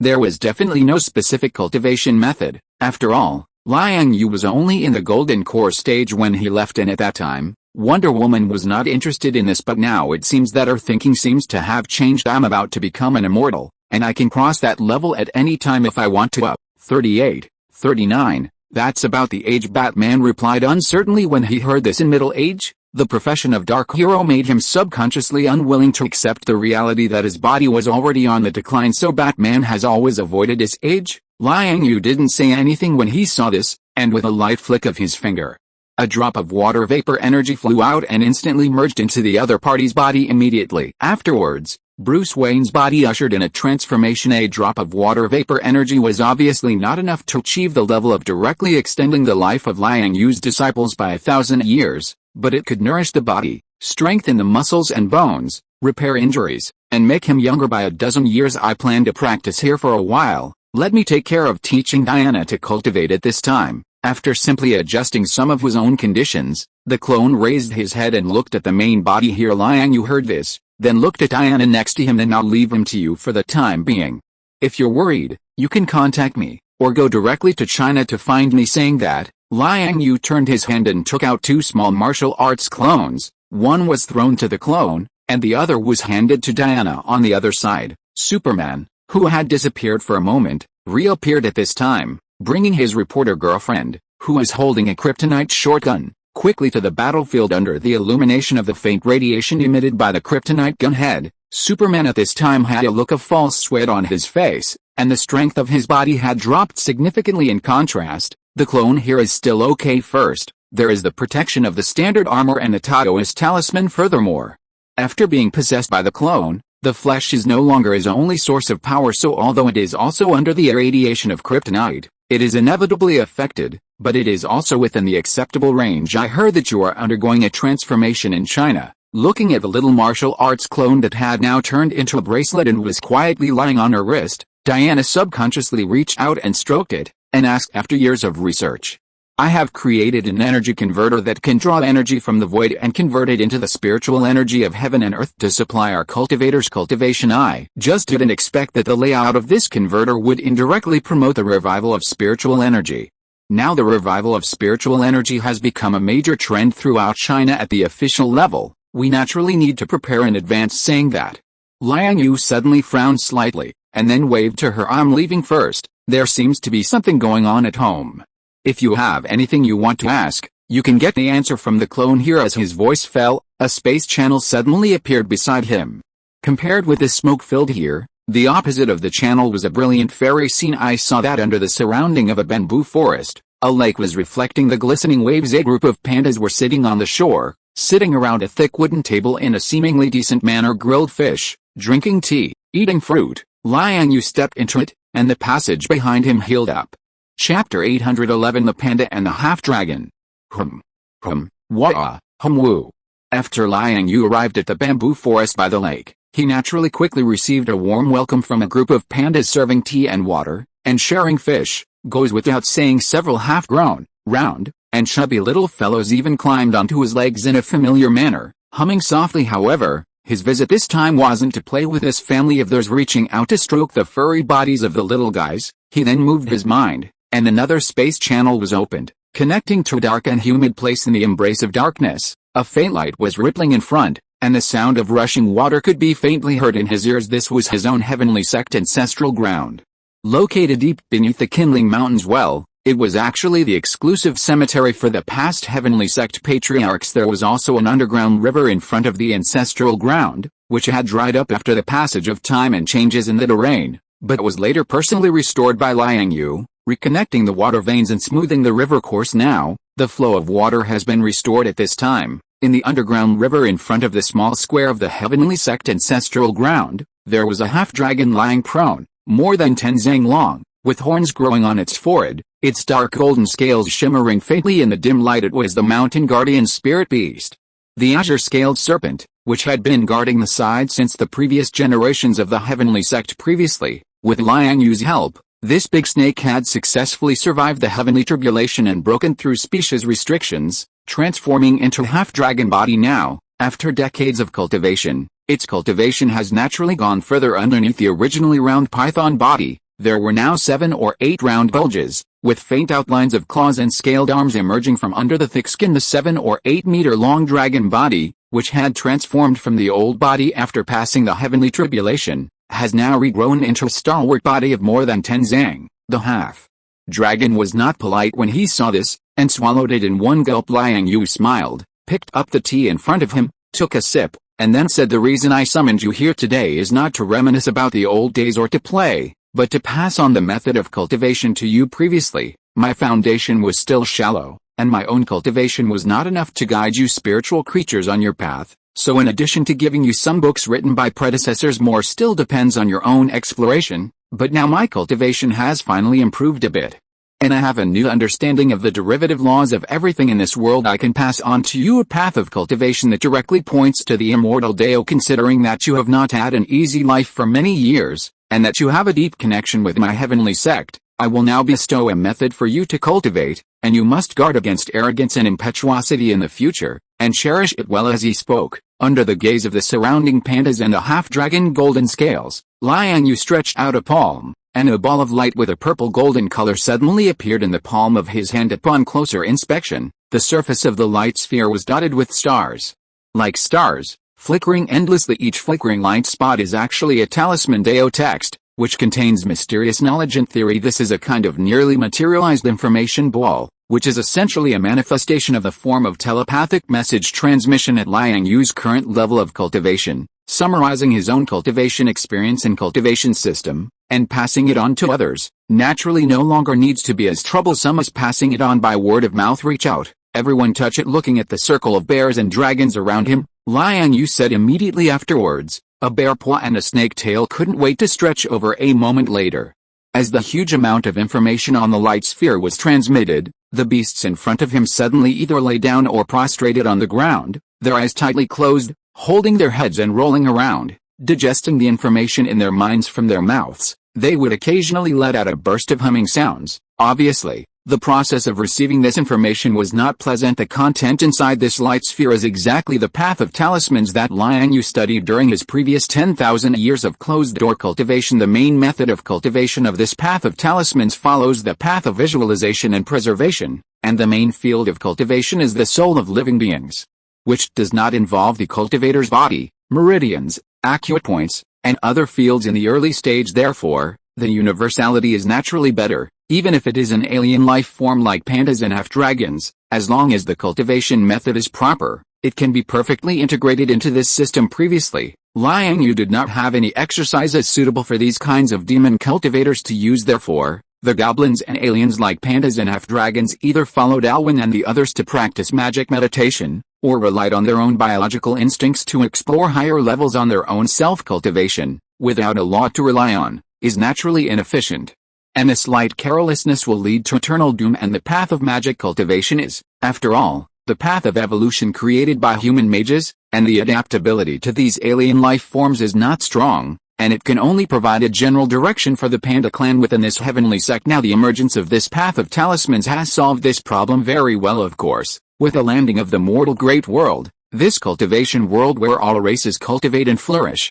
it is expected that before long, Liang Yue and his party will be able to find more avenues, more inspiration, and different systems of exercises in classics. In addition, various cultivation materials, resources, and even formations and weapon refining techniques in the mortal world will greatly supplement some of the shortcomings in Liang Yue and others' current cultivation, not to mention the various most basic spiritual herbs, elixirs, spiritual plants, and other things. Originally, Liang Yue could only open a limited number of dozens or hundreds of first to third level spiritual objects from low-level elixir bags. Not only were they all low-level species, but what he could get also depended entirely on luck. Now that there is such a public great world, all kinds of elixir things can be searched at will. And there are also special cultivation markets and even auction houses and other institutions, which are sold through the integration of professional people. All kinds of grades and categories of spiritual objects can be described as diverse and dazzling. The most important thing is that you no longer have to spend precious system points. As Liang Yue's own cultivation continues to increase, the items brushed out in the current system wall have also begun to become more and more mysterious, high-end, and infinitely useful. Unfortunately, quality and points are corresponding. The higher the effectiveness and the better the quality of the goods, the higher the points required. Liang Yue currently has about 50,000 points in his hand, which seems like a lot, but if he really wants to buy something, it is estimated that at most 1 or 2 small toys will be enough for him to clear them all. And this guy, because of the upgrade of the stronghold world, in order to enrich the background of his own spiritual species as much as possible, he had just spent 50,000 points to buy an elixir bag. As a result, now it's good. After the 10,000-year deadline, the mortal great world is here. Those dozens or hundreds of spiritual herbs and spiritual plants, after 10,000 years of evolution, although they have grown and derived many wonderful things, they are only low-level spiritual objects after all. Even after a long period of evolution, mutation, and evolution, some higher level spiritual species have emerged, but they are still a drop in the bucket. Miscalculated. I should have drawn the public world first, and then upgraded. Chapter 812. The new richest man in the world.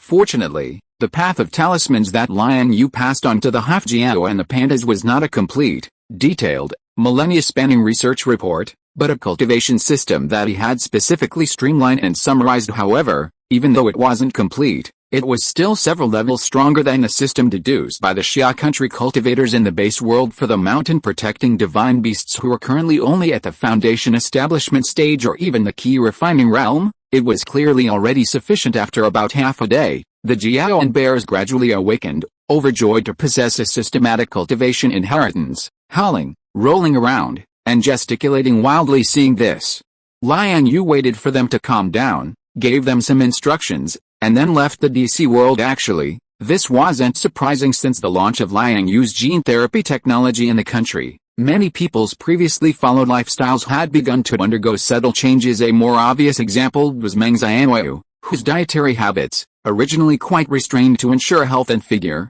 had now begun to crumble because now, through the use of specialized biological maintenance equipment, effective weight loss and balanced physical functions could be achieved. The weight loss process was no longer as arduous as it used to be. As the saying goes, technology changes life now, with a corresponding human gene technology. Humanity's instinct for ease and comfort had begun to be stirred up little by little with the full launch of gene therapy technology. In the domestic market, various related physical therapy, maintenance, and recuperation services began to appear in major medical institutions, attempting to commercialize their operations, with treatment service fees that were indeed not low for ordinary wage earners. Spending six figures to undergo gene therapy was still a very luxurious act unless it was a serious illness concerning survival and health. Taking medicine, hanging IV drips, and seeking diagnosis and prescriptions from corresponding doctors were still the mainstream medical methods. However, compared to the mainstream public, there was obviously no shortage of wealthy people in this world when the related equipment of the gene therapy system was launched on the domestic market. Even before it started selling and was still in the stage of assembling the production line, many well-informed people had already begun to eagerly anticipate it. Those with the ability and connections all wanted to get involved, intending to get a piece of the pie, even if, in the end, because the waters were too deep and had already been divided up by some people beforehand, they didn't get anything. It still couldn't stop people from pursuing this technological equipment almost as long as it was a product in the biological therapy system.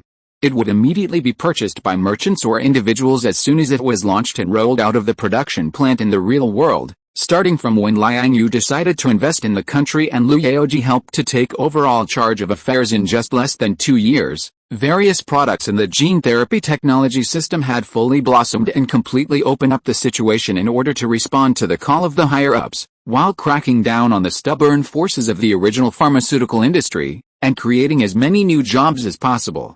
Liang Yue also carried out many classifications and subdivisions in the production lines. He invested in domestically some functional groups that could originally be combined and unified in a biological chamber, such as treatment, recuperation, restoration of disabilities, and even weight loss. Now, they had also been very shrewdly broken down into various different styles and even levels of machines and appliances, sold separately. But even so, various biological chambers, medical equipment, maintenance equipment, etc., were still in short supply. Various nouveau riche and elite people with high-quality life requirements, with a kind of persistence and desire for a healthy life and youthful state, spared no expense, spending lavishly and desperately collecting various styles and functional equipment. This once caused a shortage in the normal market supply, especially in some industries that allowed private operation. Various corresponding functional equipment was even more constantly out of stock, such as weight loss chambers. Many people who bought biological weight loss chambers, their purpose was not only for themselves and their families. After all,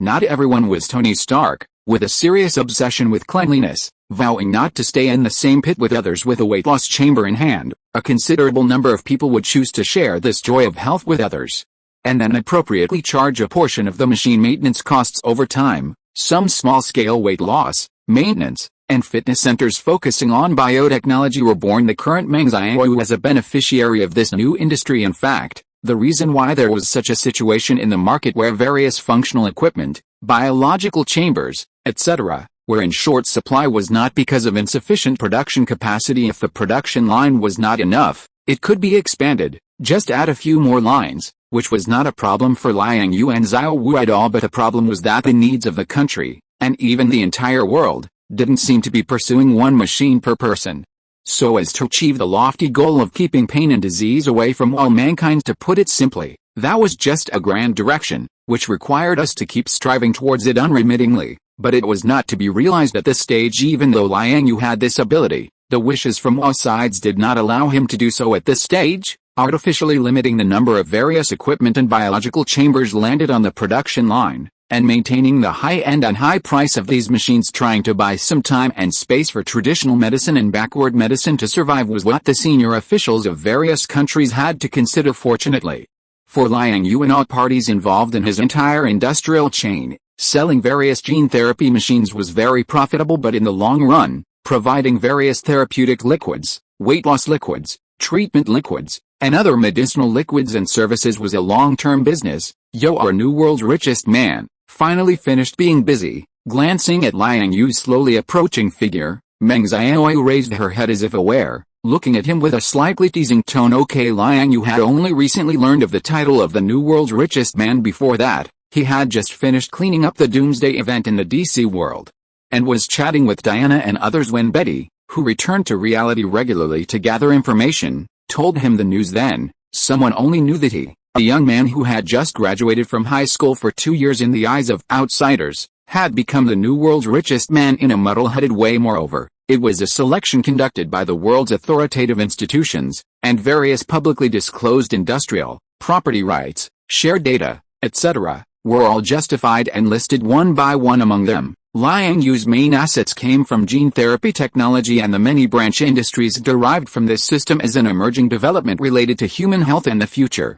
Almost all assessment agencies were extremely optimistic about its development prospects. Therefore, with this big cake snatched from the traditional medical and pharmaceutical industries, Liang Yue had now undisputed, overwhelmingly surpassed Tony Stark, and became the richest man on Earth. As for this matter, he himself had actually known it for a long time. After all, even without any gene therapy technology, with the financial empire created by the intelligent Xia Wu, Stark had long been far behind him in terms of US dollars, equity, and available funds. But knowing it yourself was one thing, being exposed to the public was another. Therefore, after learning from Betty that he was now famous on Earth, Liang Yue quickly ended his necessary stay in the DC world and returned to reality.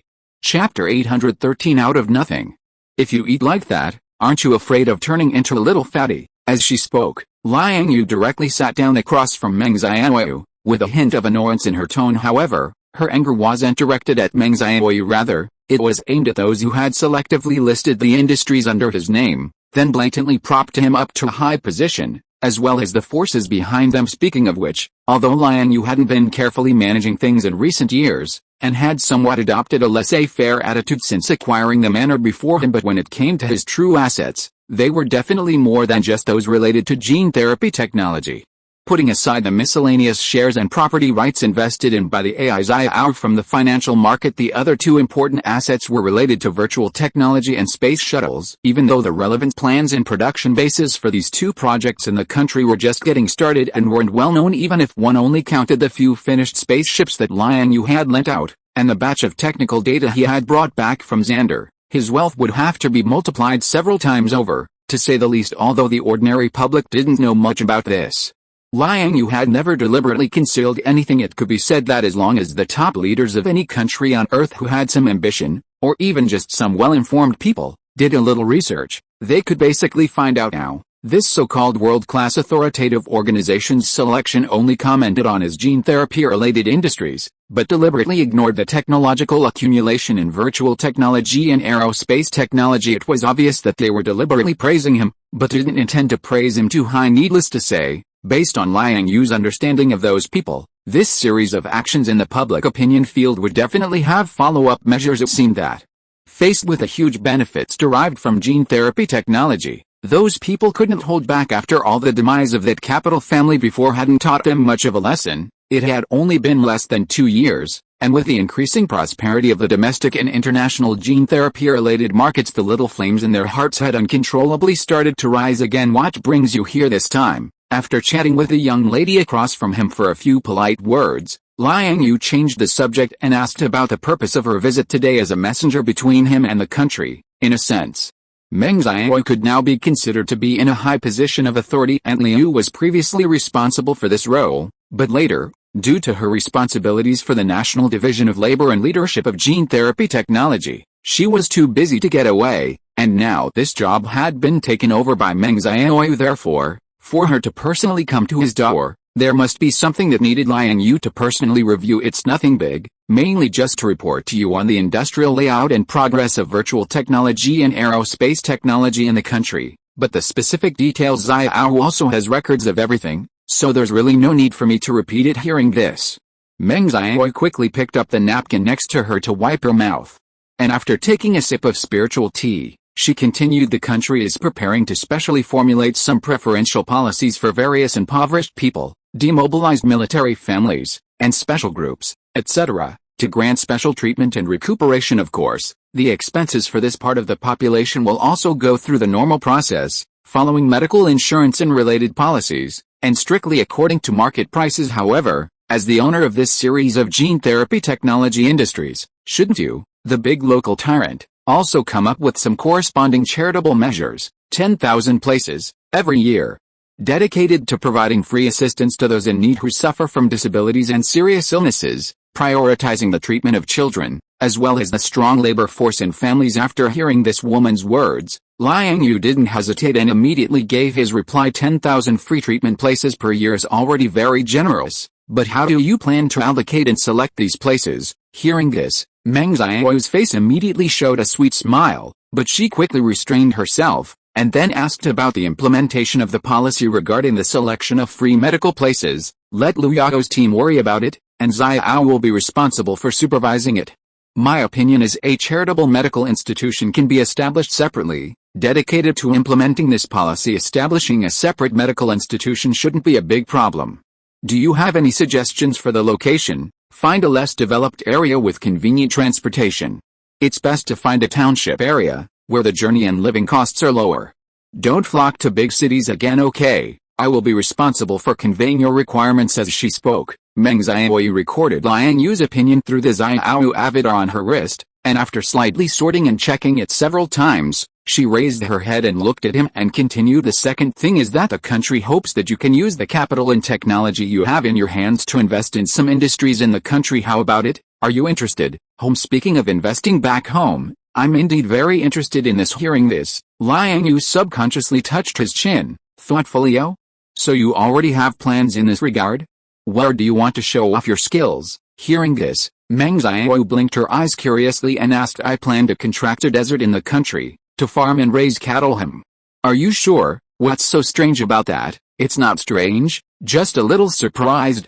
Oh, speaking of which, do you still have some technology in this area, so you dare to run to the desert to invest in this? I have a lot of technology in my hands. Investing in agriculture and animal husbandry is just to take the opportunity to improve the country's dietary structure and the product quality of related industries. Is that so? Then how much do you plan to invest? How much land do you want to contract? And are there any target locations you have in mind? I think the area around Lopner is good. Investment in plenty. You don't want to draw groundwater for irrigation, do you? I heard that the groundwater there is very salty. Some manufacturers specialize in using that as fertilizer. It may not be easy to irrigate agriculture. Do you think I need to draw from the ground to get water? Then where are you going to get it from? You can't create something out of nothing, can you? It really is. Chapter 814. Joining the charity. Meng Xiao and the relevant people in China reacted very quickly. In just 3 days, they had already helped him delineate the contracted area in the northwestern part of Lopner. It was a piece of land covering more than 4 million acres of desert, with a relatively flat terrain. After all, it used to be the bottom of a lake, just mixed with many pebbles, but the problem was not big. However, it is not easy to farm and graze here. Even if the water source is not considered, there are still many things to pay attention to. For example, plowing the land, picking stones, laying drip irrigation systems, building biogas digesters, fermentation ponds, soil improvement, and so on, in addition to various maintenance costs. All in all, it is indeed not a small project. However, although the land area of more than 4 million acres is a lot for ordinary people, it is actually not enough for Liang Yue. He was able to understand the actions of those people in China, and Meng Xiaoyu also conveyed the meaning of the higher-ups afterwards, saying that this is just the initial project. Let's do it first, and subsequent expansion can be carried out after achievements are made. Liang Yue didn't say much about this, and directly asked the intelligent brain Xiao to design a project plan according to the ground conditions of this land. The concept is to design the pipeline project for this desert area in the most optimal layout, without considering the water source. Then, Liang Yue himself took the time to personally run to Lopner and picked out the stones in that desert. It's true, as the former frontier land, after a long period of water scouring and soaking, over hundreds of millions of years, Liang Yue actually found a lot of scattered jade, gems, fossils, and even antiques in this pile of stones. Of course, compared to these extra surprises, there are more ordinary stones. Liang Yue then directly cast a spell and raised a oil wall about 3 meters wide and 7 or 8 meters high around the land, enclosing the entire area within the scope. Valuable things were directly separated and taken away, while pebbles, gravel, etc., were recycled and integrated into this oil wall. From a distance, it looks like an ancient city wall has risen in the desert. Looking closer, the structure of this city wall, in addition to sand and soil, is also mixed with a large number of stones. In addition, stone pillars with soil and stone structures, basically the same height as the city wall, were erected inside the city. The purpose of building the wall is naturally to block the erosion of winds and sand, and the area given by China this time is a bit too small, which cannot form a strong scale effect, and it is easy to be completely destroyed by a sandstorm. The role of the stone pillars is to build a canopy. After that, Liang Yue then transmitted the engineering drawings designed by Xiao to Meng Xiao, asking her to be responsible for purchasing some necessary construction equipment, finding an engineering team to lay pipelines, build various necessary buildings, employ dormitories, etc. And by the way, let Xiao transfer a huge sum of money. Ask Meng Xiao to help transfer this money to China through normal channels. On this day, the breeze was gentle, and the grass grew and the warblers flew. It was the season of spring flowers blooming, but in the tall urban jungle of New York, there was still a bit of chill in the air. Liang Yue was now walking back to the long-term rental apartment building with Guna, who had just finished shopping. He, who had been in a state of closed-door cultivation for a long time, rarely returned to urban life today, and he couldn't help but feel a sense of being separated from the world as he looked at the passing vehicles and travelers along the way. A moment later, the two returned home. Different from Guna's leisure, Tina and Mirava were much busier thanks to Liang Yue's special care. These two girls from the Second Bear and the Big Bear family have now become influential figures in the workplace. During the previous period, it was precisely because of their intermediary relationship that many countries and forces were able to obtain the franchise license for the international assembly and production of gene therapy technology from Liang Yue and Liu. Of course, people who are too weak and have too low a level cannot become his partners. Every international authorized franchisee of the gene therapy system is carefully selected. Tina and Mirava only played a little bit of a bridge role in this, but even so, the two women still obtained generous benefits from it. Some directly gave cash, and some, in addition to giving money, also promised leisurely high-paying positions. Nowadays, these two have not only obtained generous cash rewards, but also hold high-paying positions in multiple companies. However, the positions they got have no real power, and they don't have to do anything. They don't even have to go to the company, they just have to wait to share the money. But Tina and Mirava also obviously have some ideas of their own after becoming wealthy. The two of them joined forces and used a portion of the funds in their hands to establish a foundation dedicated to helping those women from their home country who come to study and have financial difficulties. Liang Yue was very happy with the choice of these two women, and he additionally paid a sum of money to support their cause. In comparison, Guna was not so lucky. Moreover, to be honest, the study abroad business in China has its own set of exclusive paths. Either take the public route, or send it out privately. The former is mostly paid for by the public, while the latter is mostly from wealthy families. The rest of those people are because their grades are good enough to be exempt from tuition and have generous scholarships to take. Part-time jobs in their spare time are enough to support themselves. People like Guna, who were only sent out with an exchange student quota and wanted to stay but did not make sufficient preparations for studying abroad, are actually not many. So, compared to the busyness of the first two, most of Guna's energy is focused on her studies, and it is worth mentioning that, under Liang Yue's suggestion, the majors chosen by these three little girls, Guna, Tina, and Mirava, are aviation and aerospace. Frankly speaking, New York University's achievements in this professional field are not strong.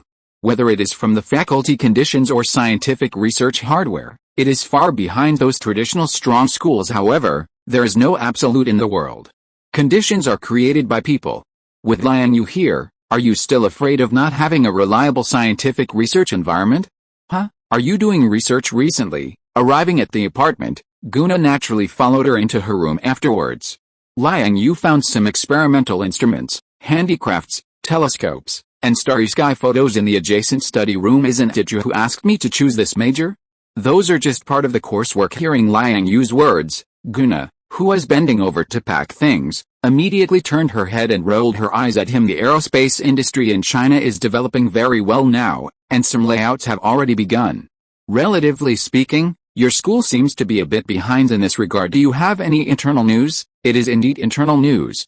After the previous New York War, and before that, after the alien invasion of the Earth that I showed you, The research and development progress of major countries in the field of spaceships it has greatly advanced. The progress in this area in China is even faster.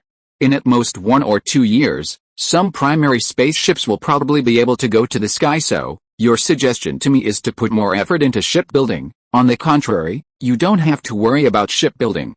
There are many branches in the field of aviation and aerospace. Try to avoid majors related to spaceships and develop more towards exploration. It's easy for you to say, but the major in university is not as good as the master's field. It is mainly based on learning and receiving. Even if it is biased, the necessary foundation cannot be less. Okay, you are right. Chapter 815 Interstellar Tourism Project. Although I really wanted to use telepathy on Guna to transmit the knowledge about aerospace from the smart brain Xiao to her all at once, Liang Yue decided against it after thinking about it. It was rare that this woman had already entered the state. Her learning attitude was also gradually improving, and she was working hard to move in her direction. Interrupting her at this time may not be a good thing. As for Tina and Moral, they now have their own careers and are gaining momentum, perhaps because of someone's reputation. The charitable foundation founded by the two, although only recently established, was inexperienced, and the objects of assistance were very one-sided. However, every few days, they would often receive support from some capital-rich or unknown forces. The list of large donors has been stretched a long way in this case. The purpose of those donors is naturally not just doing charity. He was too lazy to speculate about what they were thinking. However, in order to repay the efforts of these philanthropists and prevent their donations from being in vain, Liang Yue decided at the beginning of next month, he would prepare for a space trip to the planet Xander, with the journey tentatively scheduled for 1 month. However, the number of people donating to Tina's charitable foundation was quite large, and it was impossible to take them all at once. So, along with Guna, Liang Yue gave them a total of 30 places. 10 for each person at that time. A random draw will be used among these donors to determine who can take a spaceship to Xander and experience a month-long alien vacation. According to the regulations, these 30 places can be bought, sold, or transferred after that. In order to increase credibility, Liang Yue also found a few photos from his collection recording the famous landscapes and cityscapes of Xander and posted them on the Foundation's website, and incidentally, a simple introduction was given to the planet's location, status, and basic situation in the galaxy. As a result, Meng Xiao called the next afternoon. In the video, this little girl was in a dusty state, with some sand on her hair. Looking at the background, it seemed to be in a desert area. From the stone pillars erected at intervals and the faintly visible city walls in the distance, it can be seen that this should be on as millions of acres of land. Joe, looking at you, is everything going smoothly? Liang Yue was holding a cup of spiritual tea, sitting on the platform in front of his villa, admiring the beautiful scenery of all things under the hazy spring rain, while looking at the girl and laughing not smoothly. During this period, I brought several teams of engineers here to explore, and they all said that this job is not easy to do. It is difficult, and no one is willing to take on this kind of project. Meng Xiao heard the words and replied a little irritably, then you can raise the price anyway. According to Liang Yue's original intention, the reason why he wanted to find a domestic engineering team to help him with this project, instead of letting Xiao come forward directly, was to create some value and performance for the country. However, he obviously underestimated the domestic market and the construction difficulty of that land. Do I need you to tell me that? I have already increased the cost of the entire project by 80% compared to the average market price in China, but no one is willing to accept it.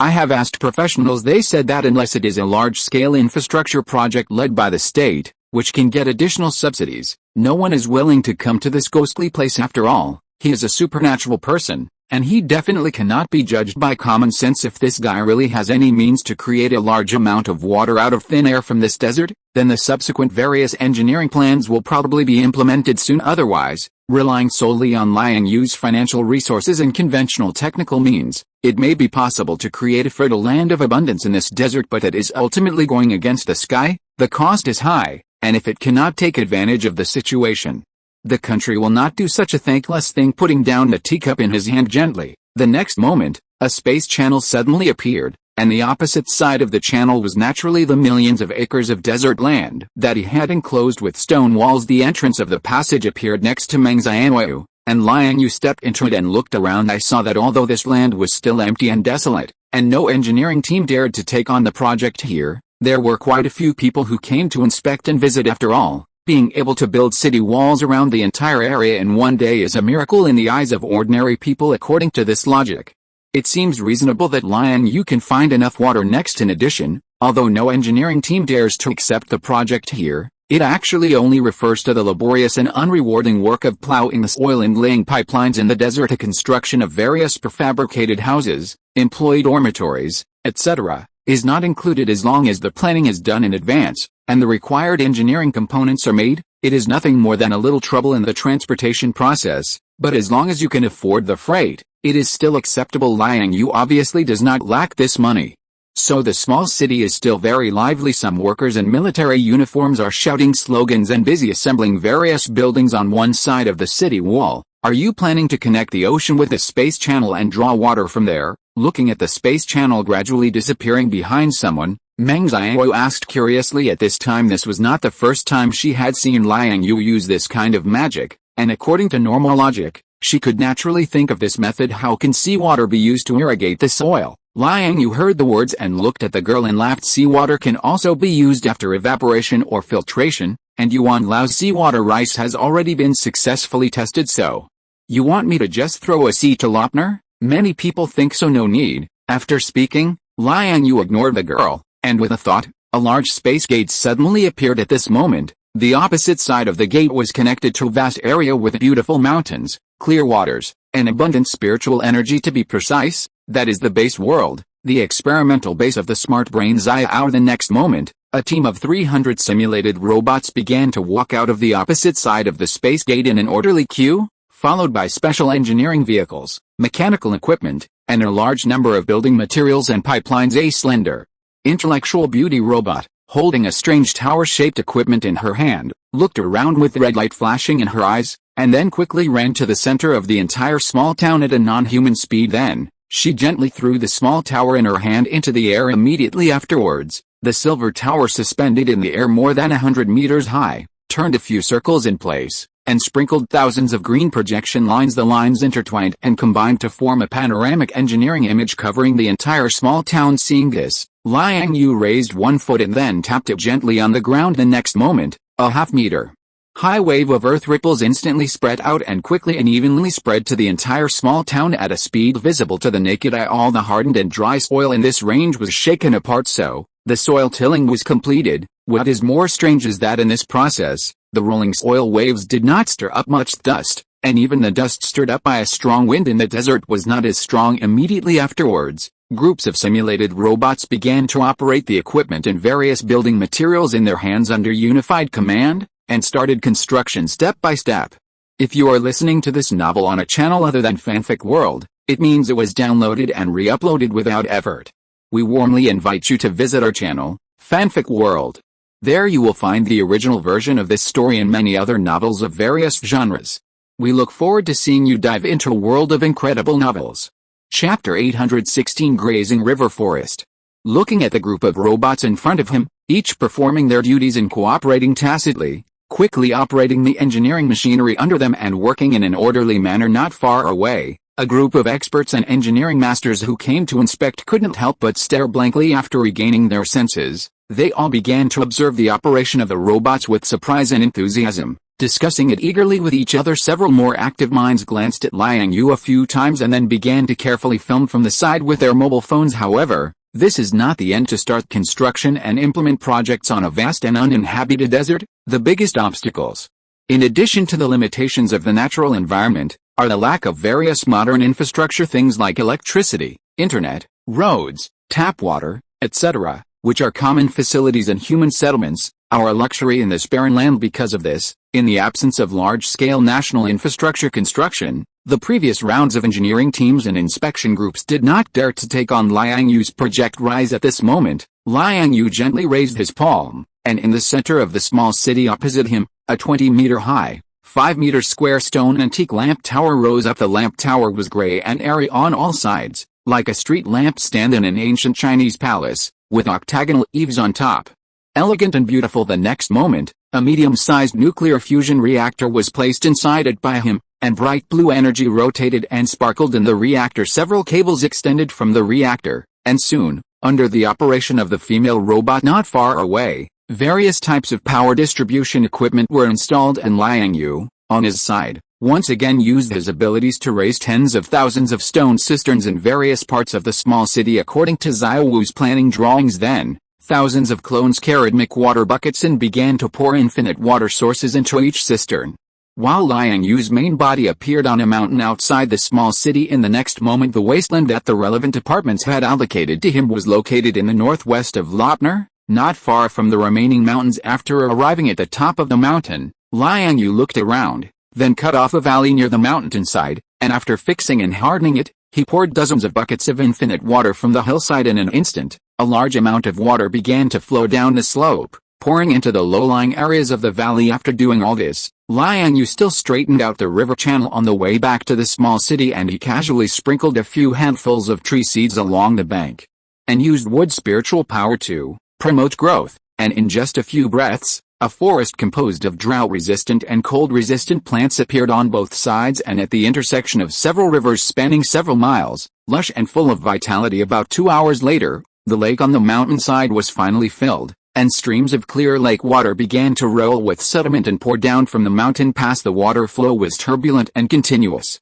After a while, it had meandered down along the river channel under the reflection of the azure sky and the scorching sun. It was like a series of bright, colored silk, intertwined with each other, strolling through the forest all the way, and then rushing towards the small city at a speed visible to the naked eye on the city wall. The people who had come to investigate and construct were now standing there with excitement and confusion, looking into the distance, looking at the barren mountains that should have been dry, desolate, and dusty. They were now watching as it turned into treasure land where large areas of oases and rivers reflected each other, the clear water pouring down from the distant mountains in tons, the forests that suddenly emerged on both sides of the river, and even a group of birds that happened to pass by in the air and suddenly flew down to fetch water, were all deeply challenging their worldviews. There was no way Liang Yu's cultivation had reached this point, not to mention blocking mountains and creating lakes, and sowing seeds and forming forests. Even if he created a mountain range out of thin air, it would not be difficult. Can the scale of this river be expanded? Meng Xiao was holding her arm at this time, using the panoramic sand table function of Xiao Wu's clone to carefully check the lake and the mountains. After a while, she raised her head and looked at Liang Yue with anticipation. Yes, but there is no need. If the water flow is too large, my small city will suffer. Liang Yu's gaze was the opposite of the direction everyone else was looking at. His gaze had been staying inside the small city. After 2 or 3 hours of non-stop construction, the small city had begun to undergo obvious changes. About 1/10 of the rubber pipes had been laid under the frantic advance of hundreds of simulated robots. Currently, some of the pipelines have begun to try to drip irrigation on the land under the impetus of the motor pump set. In addition, 100 acres of greenhouses for various dishes and seedlings have been built with alloy skeletons, and various sprinklers, pipes, and lines are being debugged. Looking at this progress, it is estimated that the entire small city should be completed in less than a week and enter a comprehensive sowing and cultivation period. It doesn't have to be done here. Aren't there many mountains next to it? Meng Xiao heard this and immediately pointed to it on the sand table. Her big eyes seemed to be glowing. What? Do you also want to invest here? Liang Yue smiled slightly when he saw this. I don't have that much free time, but if there is enough water, the country will definitely follow up, and then large-scale infrastructure will follow. You have to recruit people to take care of planting and grazing here, right? With these facilities, it will always be much more convenient. This is obviously a win-win situation, and then, state-owned farms and private capital will continue to pour in. Yet, then in a few years, the Northwest will become a new agricultural base. Well, don't worry, wait and see. Ignoring Meng Xiao's compelling gaze, beside him, Liang Yue looked at the pipes that had been laid in the small city at this time, and then found a batch of seeds from the stronghold world. Most of them are grasses that cattle, sheep, and horses like to eat. The source is alfalfa in reality. Later, after years of evolution in the stronghold world, many different varieties have been derived. A small part are some general medicinal herbs that are beneficial to the growth of livestock such as cattle and sheep, such as epimedium and mahogany grass, which can enhance the resistance of livestock and increase the diversity of food. Gently throwing the seeds into the air, the seeds that originally seemed to be only the size of a palm instantly turned into a large gray shadow, and then fell like rain. They were sown on the land that had already begun to be irrigated by drip irrigation. Then, Liang Yue took out a lump of green transparent liquid. It was the energy substance produced by the green little tree while transforming the spiritual energy of heaven and earth. With a gentle flick, the liquid was immediately divided into hundreds of portions, and then accurately fell into the cistern that was providing an infinite water source for the drip irrigation area. After the green liquid entered the water, it instantly melted into it, and soon, along with the crisscrossing pipes and water source, it was poured onto the land. A few minutes later, green shoots began to grow successively on the barren desert land that had been moistened by water droplets and showed a dark yellow tone. The green grass, like a huge breathing carpet, stretched and swayed arbitrarily. After another 10 breaths, it grew to be as tall as an E, and some even bloomed with various colors of flowers. Chapter 817 Unlimited Water.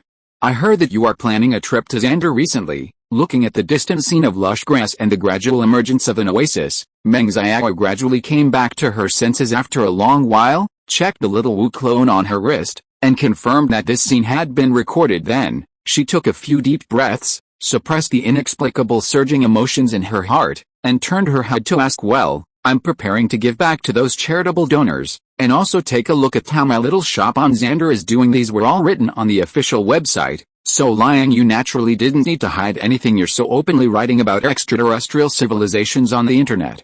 Aren't you afraid of causing negative impacts? What negative impacts could there be? The Chitauri's New York battle before, the joint fleet battle near Hawaii later, plus the Transformers running around the world now. Aliens are no longer a secret, but it's still a bit too blatant to openly hold a lottery for extraterrestrial travel spots on the website. Do you have to keep everything under your control and keep it a secret to feel at ease? Do you think the public's ability to accept things is not as good as yours, or do you think they were not qualified to know about these things? Tisku. You really don't know how to chat. Alright, just say what's on your mind directly, no need to beat around the bush. When it comes to dealing with people and communicating, you're far behind Aunt Liu. You want more spots, right? HMPH. You don't need to worry about the spots. Since you planned to organize extraterrestrial travel a few days ago and gave the spots to those 3 countries around the world, have already taken swift action. That little girl, Guna, directly contacted the embassy and gave us all 10 of her spots. Okay, so it's said that the lottery method will be used to determine the ownership of the spots, but if the scope of the lottery is limited to Chinese donors, it doesn't seem impossible. What compensation did you give her? Each spot was symbolically given $1 million. That's too stingy. You guys aren't short of money, are you? Sometimes, too much money is not a good thing for a little girl, especially for someone who is still focused on studying.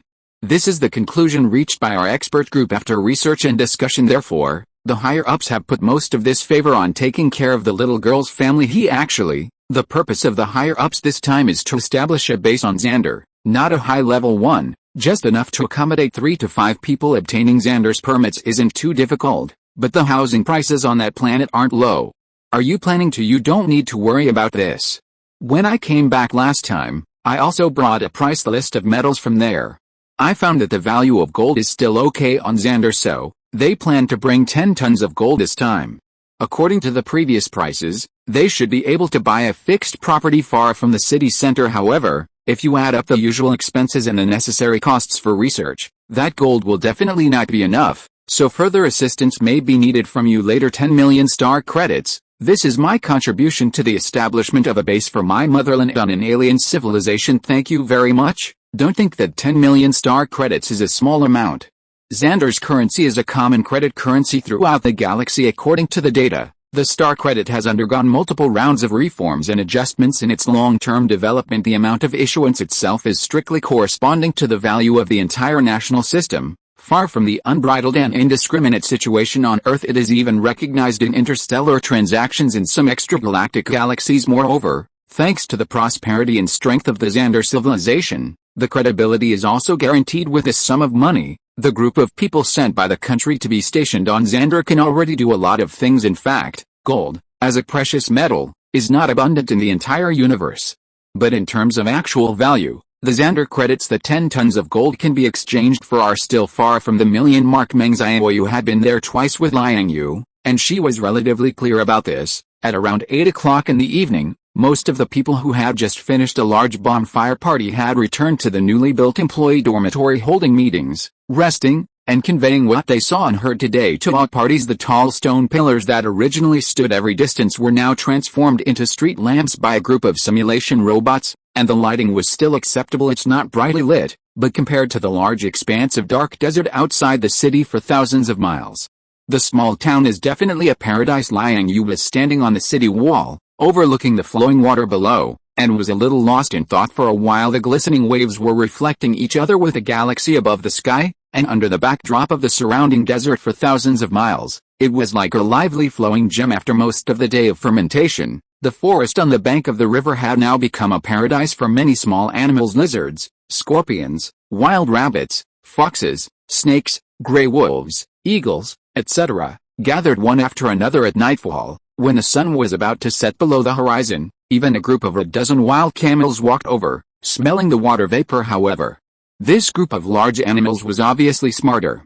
After drinking enough water by the river, they followed the wall of the small town all the way to find it. Finally, they entered the stone wall through the few city gates that Liang Yue had reserved. Then, they trot all the way and entered the alfalfa grassland that Liang Yue had ripened, under the gaze of a group of simulation robots who were still working enthusiastically and working overtime, and feasted on it. Obviously, this seemingly empty, dry, and barren desert is not really barren. In some seemingly inconspicuous corners, there are still many small animals struggling to survive. Thinking of this, Liang Yue's gaze could not help but follow the direction of the several rivers outside the city all the way down. After most of the day of rushing, the water flow overflowing from the mountain lake had now extended far away. 7 or 8 streams wandered through the desert, intertwined with each other, and had arched the entire small town in the basin, and continued to flow firmly towards Lopner in the southeast, which was lower in terrain. For more than 10 miles it is expected that in 3 to 5 days at most, this water flow will be able to merge into the original coverage of the lake. Then it turns into groundwater and slowly disappears. In a short period of time, the main lake area of Lopner will not change much, but the area where the river flows will benefit greatly from this if used well. It may not be possible to manage the entire river area into a new oasis agricultural area. This infinite water source from the McWorld will continue to replenish the water source in the mountain lake indefinitely for a long time to come, maintaining the supply of river water. This has already been verified in the 10,000 acres of fertile land under Mount Taibei in the DC world in those years, in order to take in more poor victims in the war years. Liang Yue and others transformed many mountainous areas in their Taibei mountain area into fields and provided water conservancy with infinite water sources. Liang Yue was originally worried that after he completed his experience and left the DC world, this infinite water source might also be cut off as a result. When he returned to the DC world again, he discovered that the infinite water source of Mc did not seem to be as fragile as he imagined. As long as it is not artificially destroyed, it seems to be able to exist stably and continuously provide water sources for the surrounding areas. Even now, nearly a century later, the infinite water source in Mount Taibei is still operating normally. Therefore, the mountain lake in front of you is naturally equally applicable. Chapter 818 Leaf Vein Pond. Beep beep beep. Around 10 o'clock at night, the Xiaowu avatar on Liang Yue's wrist suddenly flashed red. With a slight movement of his mind, a light screen popped up, displaying Stark's much younger headshot. After connecting, Stark on the other side of the video was dressed in casual home attire, holding a glass of wine, with a wine cabinet behind him. "Hey, I heard you went back to Huaxia to farm, buddy. Home. I'm in the desert in the northwest now, but I'm not alone." Hearing this, Liang Yue immediately turned the camera and took a circle of the surrounding night scene in response. "Is this progress fast? Did you say you contracted a desert? But what I see is a small city. Is it on some historical site in northwestern Huaxia?" Although it was late at night on Liang Yue's side, Stark on the other side could still see rich scenery under Xiaowu's lens: the continuous city walls, the towering stone pillars, the lights, the figures faintly moving below, and the winding river outside the city and the forest on the riverbank. This is completely different from the Central Asian landscape in Stark's impression, which is arid, barren, and full of yellow sand and wasteland. No, this small city was just built by me. The city walls are just to resist the wind and sand. The conditions here are too harsh. No domestic company dares to take on this project, so now there are hundreds of robots working for me, but the progress is indeed not slow. The overall environment is more suitable for me to explore and survive. Okay, it seems that our world has become your haven. Farming, returning to agriculture and animal husbandry, is indeed a good idea. By the way, there are also many farms for sale in the United States. Aren't you going to try it? The natural conditions there are too good, there's no point in developing it. What do you want from me? Well, I heard you're planning to organize an alien tour, taking a group of people to Xander for a month. Yes, how about adding me? No problem. Are you planning to sign up with Pepper? Oh, I probably can't go.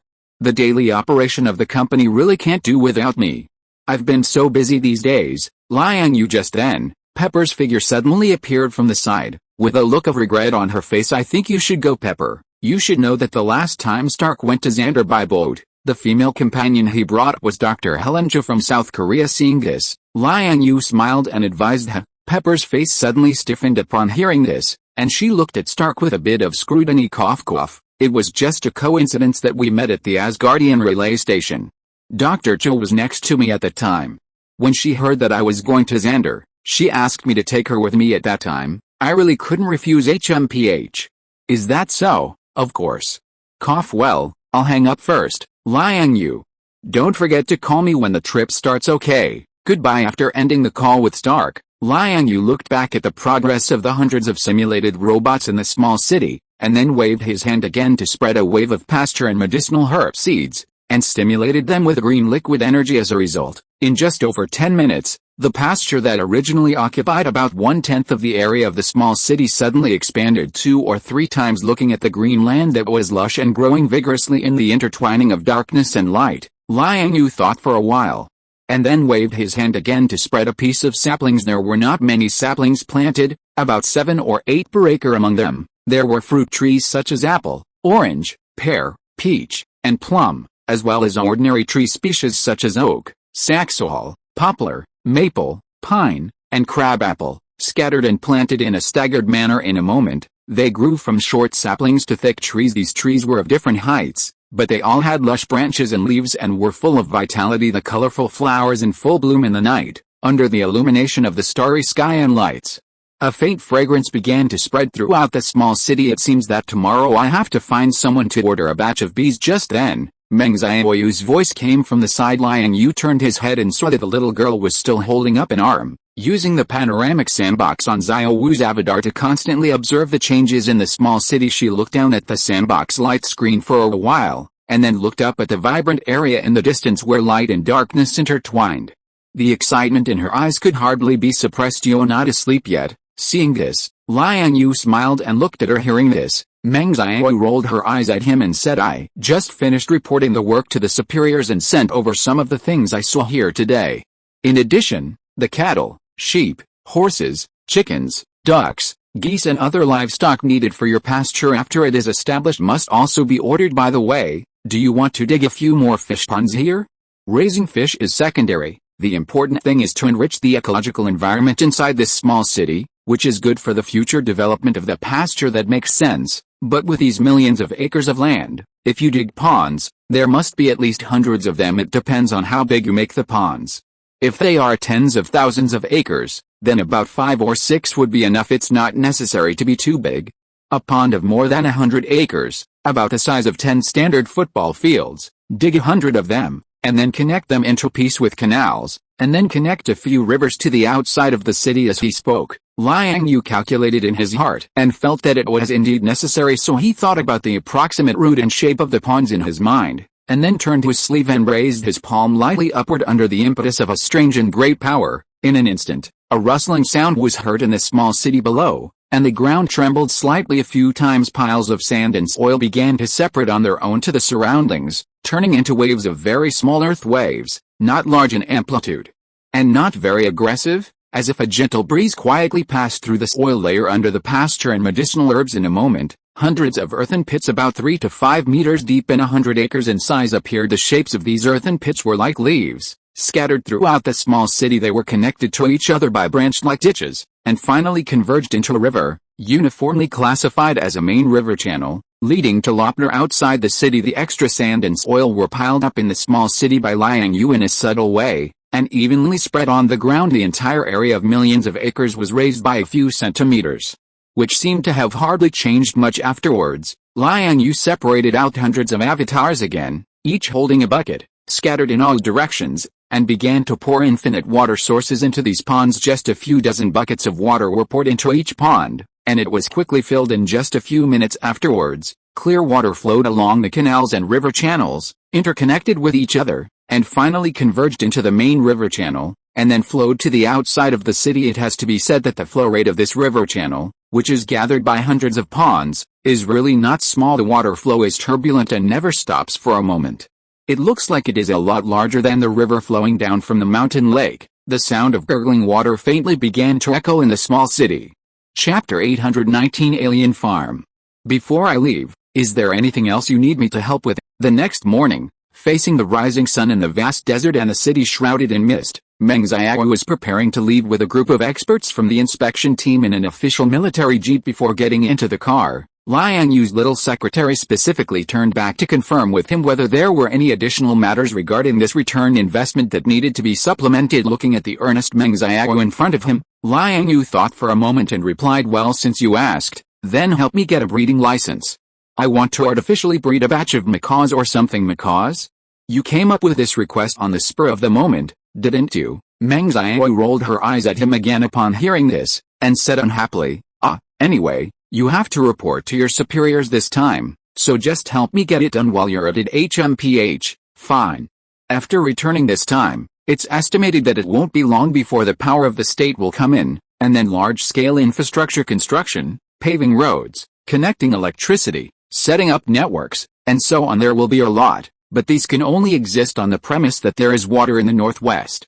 Are you sure that this source of water you created can keep flowing? In another world, this water has been flowing for a century, and it can still maintain normal operation until now. A century. Hearing Liang Yu's words, Meng Xiaoyu couldn't help but look again at the 5 or 6 small rivers that were gurgling and flowing forward before and after the small city, the mountain lake, plus the water source formed by the hundreds of water ponds that Liang Yu poured into the city last night. These two superimposed together, the flow rate is already quite large enough to reach the level of some major river tributaries, if such a river can flow continuously for a century. The originally dry Lochner would be enough to reproduce the magnificent scene of the past if it can be used well, or persuade Liang Yu to simply get a few more water sources out. Maybe the entire Northwest will become another granary of China in a few years when that time comes. Okay, I will report all of this truthfully. If it's convenient for you, it's best to create a few more of those lakes, so that there are conditions for forming a scale effect. The higher-ups can then make large-scale investments in development. Just these few rivers can only develop more than 1 million acres of usable land on both sides of your city at most, although it's still quite a lot, but for the entire Northwest, it's still too much of a drop in the bucket. After speaking, Meng Xiaoyu looked at Liang Yu with an expectant expression, hoping to see something from the delicate face of this guy who was making people jealous. Unfortunately, she still failed to get what she wanted. In the end, time flies, and a week has passed in the blink of an eye. Under the tireless work of a group of robots day and night, the entire small city was finally developed and formed under the azure sky. Large swathes of waist-high pasture grass have dyed the entire small city green with a gust of wind. The rolling waves of grass curl and intertwine with each other, stirring up patches of colorful small flowers into the air. Occasionally, there are also a few tall trees dotted among them, stretching out freely, like mottled patterns on a green carpet.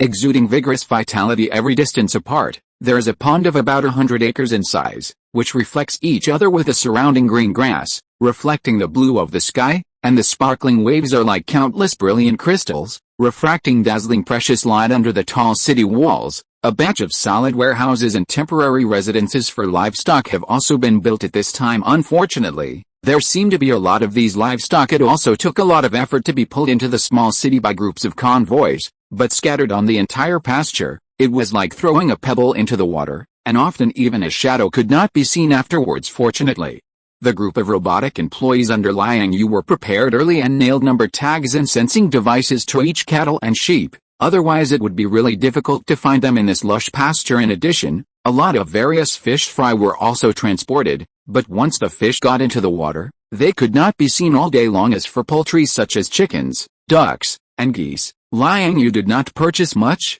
He only symbolically asked for tens of thousands of each type, and additionally circled a piece of land with a dense net and free-ranged them inside. However, the pasture grass grows too fast because Liang Yu occasionally releases green liquid in order to better utilize this grass resource. Under the command of that female simulation robot, a group of free robotic employees have driven professional mowing vehicles and plowed the pasture back and forth twice. Then, The green grass was packed into haystacks and pulled to the desert outside the small city to dry, preparing it as silage for use in the long winter now. These large haystacks that have been dried almost enough have been piled up to hundreds of thousands of tons, which is very spectacular at a glance after being examined and studied by the state-owned ranchers and nearby herders who came after hearing the news. A batch has been purchased as trial products in the early stage. However, the effect of the green liquid that Liang Yue sprinkled is too strong after all. It is a mysterious object that exists as a special natural treasure, rich in powerful vitality, and it is extraordinarily effective for ripening and sprouting various elixir, and the efficiency of accelerating the growth of these ordinary pasture grass and ordinary herbs is even more. Needless to say, even after being cut twice in a row, it is still exerting a powerful effect, and often only takes one night. And the new grass can grow again the next day. However, the entire small city was not entirely sown with pasture grass and herbs by Liang Yue, and about 1/10 of the area was separately delineated in advance for planting purposes. Liang Yue does not intend to use this area to grow various seasonal vegetables. After all, there are enough of that kind of thing on the market, and he doesn't have to compete with farmers for food. After Liang Yue considered it for a while, he decided to plant some relatively rare and uncommon crops on this land. For example, when Liang Yue went to the DC world for the Heavens trial, Yuan Datao once took out a rather peculiar fruit to entertain him. It was a kind of grape, also growing in bunches. But each grape was as big as a fist, and the taste was also very good. It is said that it was found on a cliff in a certain place in Luodong. And it seems that it does not exist in reality, or it has been extinct in the war years. After Liang Yue got the seeds, he sent them to the plantation in the Stronghold world, and later he ordered the intelligent Xiao to cultivate, optimize breeding, and then remove the seeds from the fruit using biotechnology. If this kind of large grape is mass-produced as a special product on the farm, the effect should be very good. In addition, when Liang Yue went to Xander, he also specially purchased a batch of popular fruit and vegetable planting seeds covering the entire galaxy. As long as they are slightly cultivated, they will become new specialty products by then. Chapter 820 Reject. And so, another half-month passed, and the layout of the entire small town was finally completely formed. When it comes to growing vegetables, planting various fruits and medicinal herbs, Liang Yue is naturally very good at it, but he certainly wouldn't do it himself at this time. After handing over the seeds of various fruits and vegetables to the robots under his command, they were first sent to the greenhouse for mass cultivation. After they germinated, took root, and became seedlings, they were then sorted and planted in the farm by the robots. Tens of thousands of acres of fruits, vegetables, and vines, even for professional simulation robots, is not an easy workload. As for Liang Yue, he only moved his mouth slightly during the process, and after all the seedlings were planted, he waved his hand and released a massive green liquid. Millions of acres of land are indeed not so easy to manage. Fortunately, after getting through the initial chaos, the small town is now on the right track, and the follow-up is to maintain it and slowly grind it down over time. Are you still planning to hire employees? Looking at the ranch and farm on the panoramic sand table, which had been managed in an orderly manner by these hundreds of robots, Meng Xiaoyu couldn't help but ask him at this time. More than half a month later, Meng Xiaoyu finally finished reporting to the higher-level departments, and with the support of relevant departments, quickly purchased a large number of cattle, sheep, and livestock. Once again, she brought him 300,000 head of beef cattle of various breeds, 200,000 head of dairy cows, and 400,000 head of meat sheep and sheep combined. Adding to the previous 300,000 head of cattle and sheep, the total has already exceeded 1 million, scattered and raised on this pasture. At this time, the small town is finally no longer empty. Of course, an average of 2 or 3 acres of land to raise one head of cattle or sheep still seems a bit extravagant. In addition, most of these livestock are half-grown, young cubs, who are in the lively, active, and reckless stage, so management is naturally a big problem. We still need to hire at least 1,000 people, to be responsible for assisting these robot employees. Currently, his batch of 300 simulation robots are basically running at full capacity when managing and maintaining the entire millions of acres of farmland and pasture, and they are somewhat stretched now that Meng Xiaoyu has brought him a large number of cattle, sheep, and livestock. He will inevitably need more manpower. Of course, he can once again bring more professional robots from the outpost world to help manage, but Liang Yue's purpose in investing in grazing and farming in the northwest is not simply to engage in these agricultural and sideline industries. In addition to what he said before, to calm his mind and prepare to continue cultivating and breaking through, Improving the domestic meat structure and taking care of the water and soil in the Northwest are also one of his purposes. However, this kind of thing naturally cannot rely entirely on robots. 1,000 people? And those things you asked me to register before, such as the milk powder factory, raw meat processing, and transportation company, don't these all need people? With only 1,000 people, even this small town can only barely be maintained, Meng Xiaoyu said with some incomprehension at this time fully automated production line. The transportation company is fine, but for milk powder and raw meat processing, I plan to use a sterile and dust-free processing environment, high standards, unmanned workshop, and then take the high-end route. The products are high-end, as long as the price is acceptable. Then where are you going to build the factory? These corresponding business licenses have already been obtained just here, next to that lake. Isn't there still a large area of open space? I'll transform it later and create a forest. The traffic here is inconvenient, and even if the infrastructure above wants to come over, it will take at least a year or two. Just take air passenger transport directly, and I'll build the factory myself, so there's no need for infrastructure. Hearing Liang Yue's words, Meng Xiaoyu was speechless for a while, her chest rising and falling, looking at the vibrant forest on both sides of the river outside the city. Her eyes kept flickering, and she didn't know what she was planning. After a long while, this woman said, I heard that a sandstorm came from the Northwest Desert a few days ago. I slapped it away. There was no way. It was now spring, which was the high season for sandstorms. Liang Yue's small town was located in the Northwest, so it was inevitable that it would encounter such natural disasters. It's not a solution to do this. You can't rely on you to slap away every time there is such extreme weather, right? Saying that, Meng Xiaoyu looked at Liang Yue again, with a meaningful look on her face. So what? Seeing this, Liang Yue smiled and glanced at her and asked, let's continue to cooperate. It's only been less than a month, and you've already managed this land like this, and you haven't spent much effort. I think we can completely take the next step, expand this model to the Northwest. Although it is a desert, there are many mountains, and the natural conditions are actually better than here in Lopner. Meng Xiaoyu looked expectant at this time, and her eyes seemed to glow. That's what I was planning to do, taking each mountain range as a stronghold and transforming the surrounding land.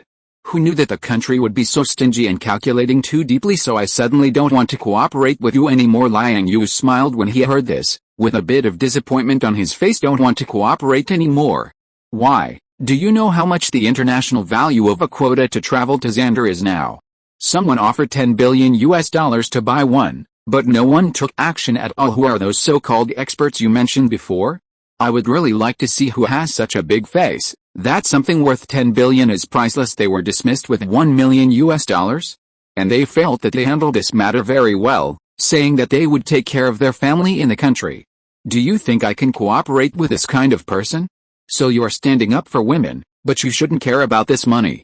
The expenses you asked Xiao Wu to allocate to me before are enough to make you the richest man in China. It has nothing to do with whether I am generous or not. If I am in a good mood, it doesn't matter if I give it away for free, but some people take this and think they have found a breakthrough and want to take advantage of me all the time. After it's over, they still plan to continue to take the inch and start the next step of cooperation? Are they taking me for a fool? Expert group? He's saying that. Liang Yue also felt a burst of boredom and waved his hand at this woman. Our cooperation ends here. You can leave. You are not needed here. Hey?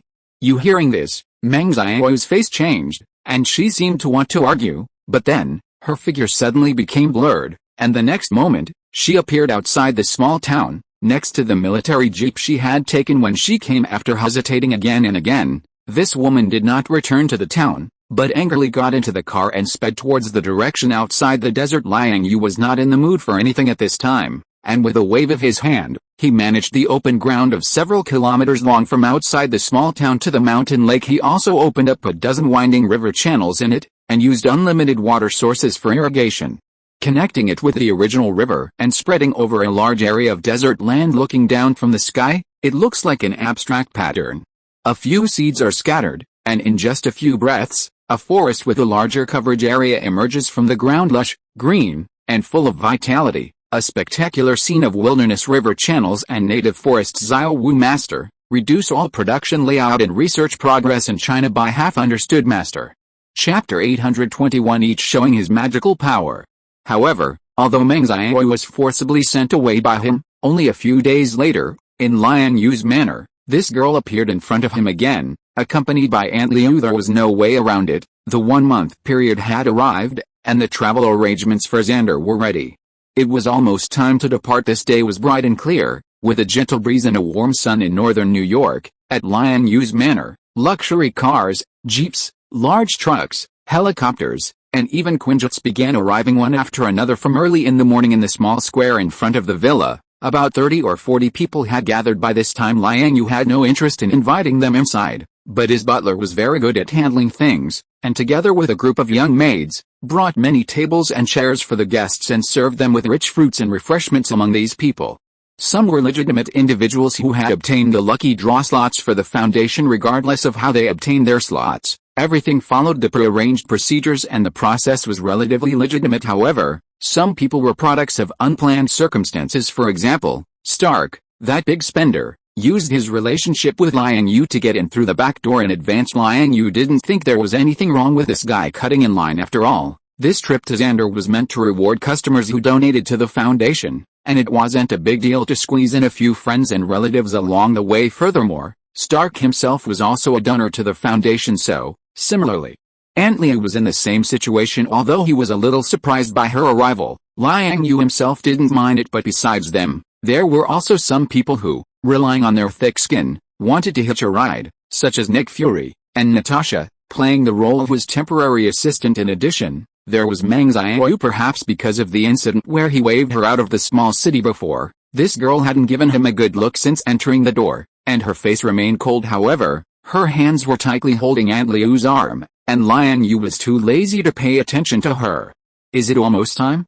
Is everyone here? Looking at the sky at this time, and subconsciously glancing at the electronic clock on his wrist, the time was exactly 10 o'clock in the morning. Those who were able to obtain the final slot through the proper procedures of the charity foundation were not simple people. Basically, they were all obtained by various countries on Earth, who either bought, robbed, or used various emotional irrational means to gather enough slots from those lucky people who won the lottery. Then, they redistributed them and sent them to the hands of this group of people in front of them. It can be said that those who can stand in Liang Yue's manor at this time are basically not easy to deal with. Either they are the top dignitaries of the country, or they are experts and scholars who have close ties with the government. Most of these people are from the Western world or China. Moreover, for this alien journey, they have made sufficient preparations in the previous month. For example, the United States is the richest country in the world. The United States has also spent a lot of money this time, in addition to spending heavily to obtain aid places from philanthropists around the world. Even the gold reserves stored in the Federal Reserve's vault have been used, and they took out 100 tons. Most of the special large trucks in the manor in front of us were sent by the Americans to transport these gold reserves. Obviously, their plan is probably the same as that of China. They all want to take this opportunity to travel to Xander, to take the opportunity to set up outposts, and then establish bases or scientific research institutions. In comparison, the 10 tons of gold escorted by Aunt Liu, Meng Xiaoyu, and the owners of the 10 places in China seems much stingier. Report, Master, although the number of people in your house has exceeded the original limit of 30. There are actually 4 other people with definite places who have not arrived. After speaking, a light curtain suddenly popped up in front of Liang Yue. On the light curtain, the half-length portraits of 4 middle-aged and elderly men were arranged in a row. They are all from the Russian bear's family. With a quick glance, he noticed the trick. According to the current economic strength of the Russian bear, it is obviously not realistic to collect the places for this trip from wealthy people all over the world like the United States, spending hundreds of millions of dollars. But similar to the situation where Guna gave all 10 of her allocated places to the embassy of her country, Mileva was not as pure as the former, but she also selectively sent 4 places to the Russian bear's family. And given the current situation of the Russian bear in the global political environment, these 4 places are undoubtedly very important, and it is obviously impossible for them to give them up so easily. Thinking of this, Liang Yue couldn't help but curl the corners of his mouth, and with a flash of his divine sense, according to the appearance of the 4 Russian bear people in the light curtain, he found their figures almost instantly. Liang Yue's manor is located on the northern edge of New York, adjacent to New York's slums. It is separated from another city in the north by a scenic native forest and lake. Mainly relying on meager tourism income to make a living, it was not important at first. After all, such forest and lake areas are not uncommon in the United States until Liang Yue bought this manor and launched gene therapy technology. Aunt Liu established a sanatorium next to the manor, focusing on gene therapy technology. Later, Stark built an industrial park on the other side of the manor for the production of arc reactors while revitalizing the economy of the entire region. It also injected some additional definitions into this previously neglected area. Therefore, in order to show the importance of this area, the New York government artificially set up a more formal checkpoint on the road from northern New York to the manor and the Forest Lake. This checkpoint is usually not very useful, and the conditions for passage are relatively loose.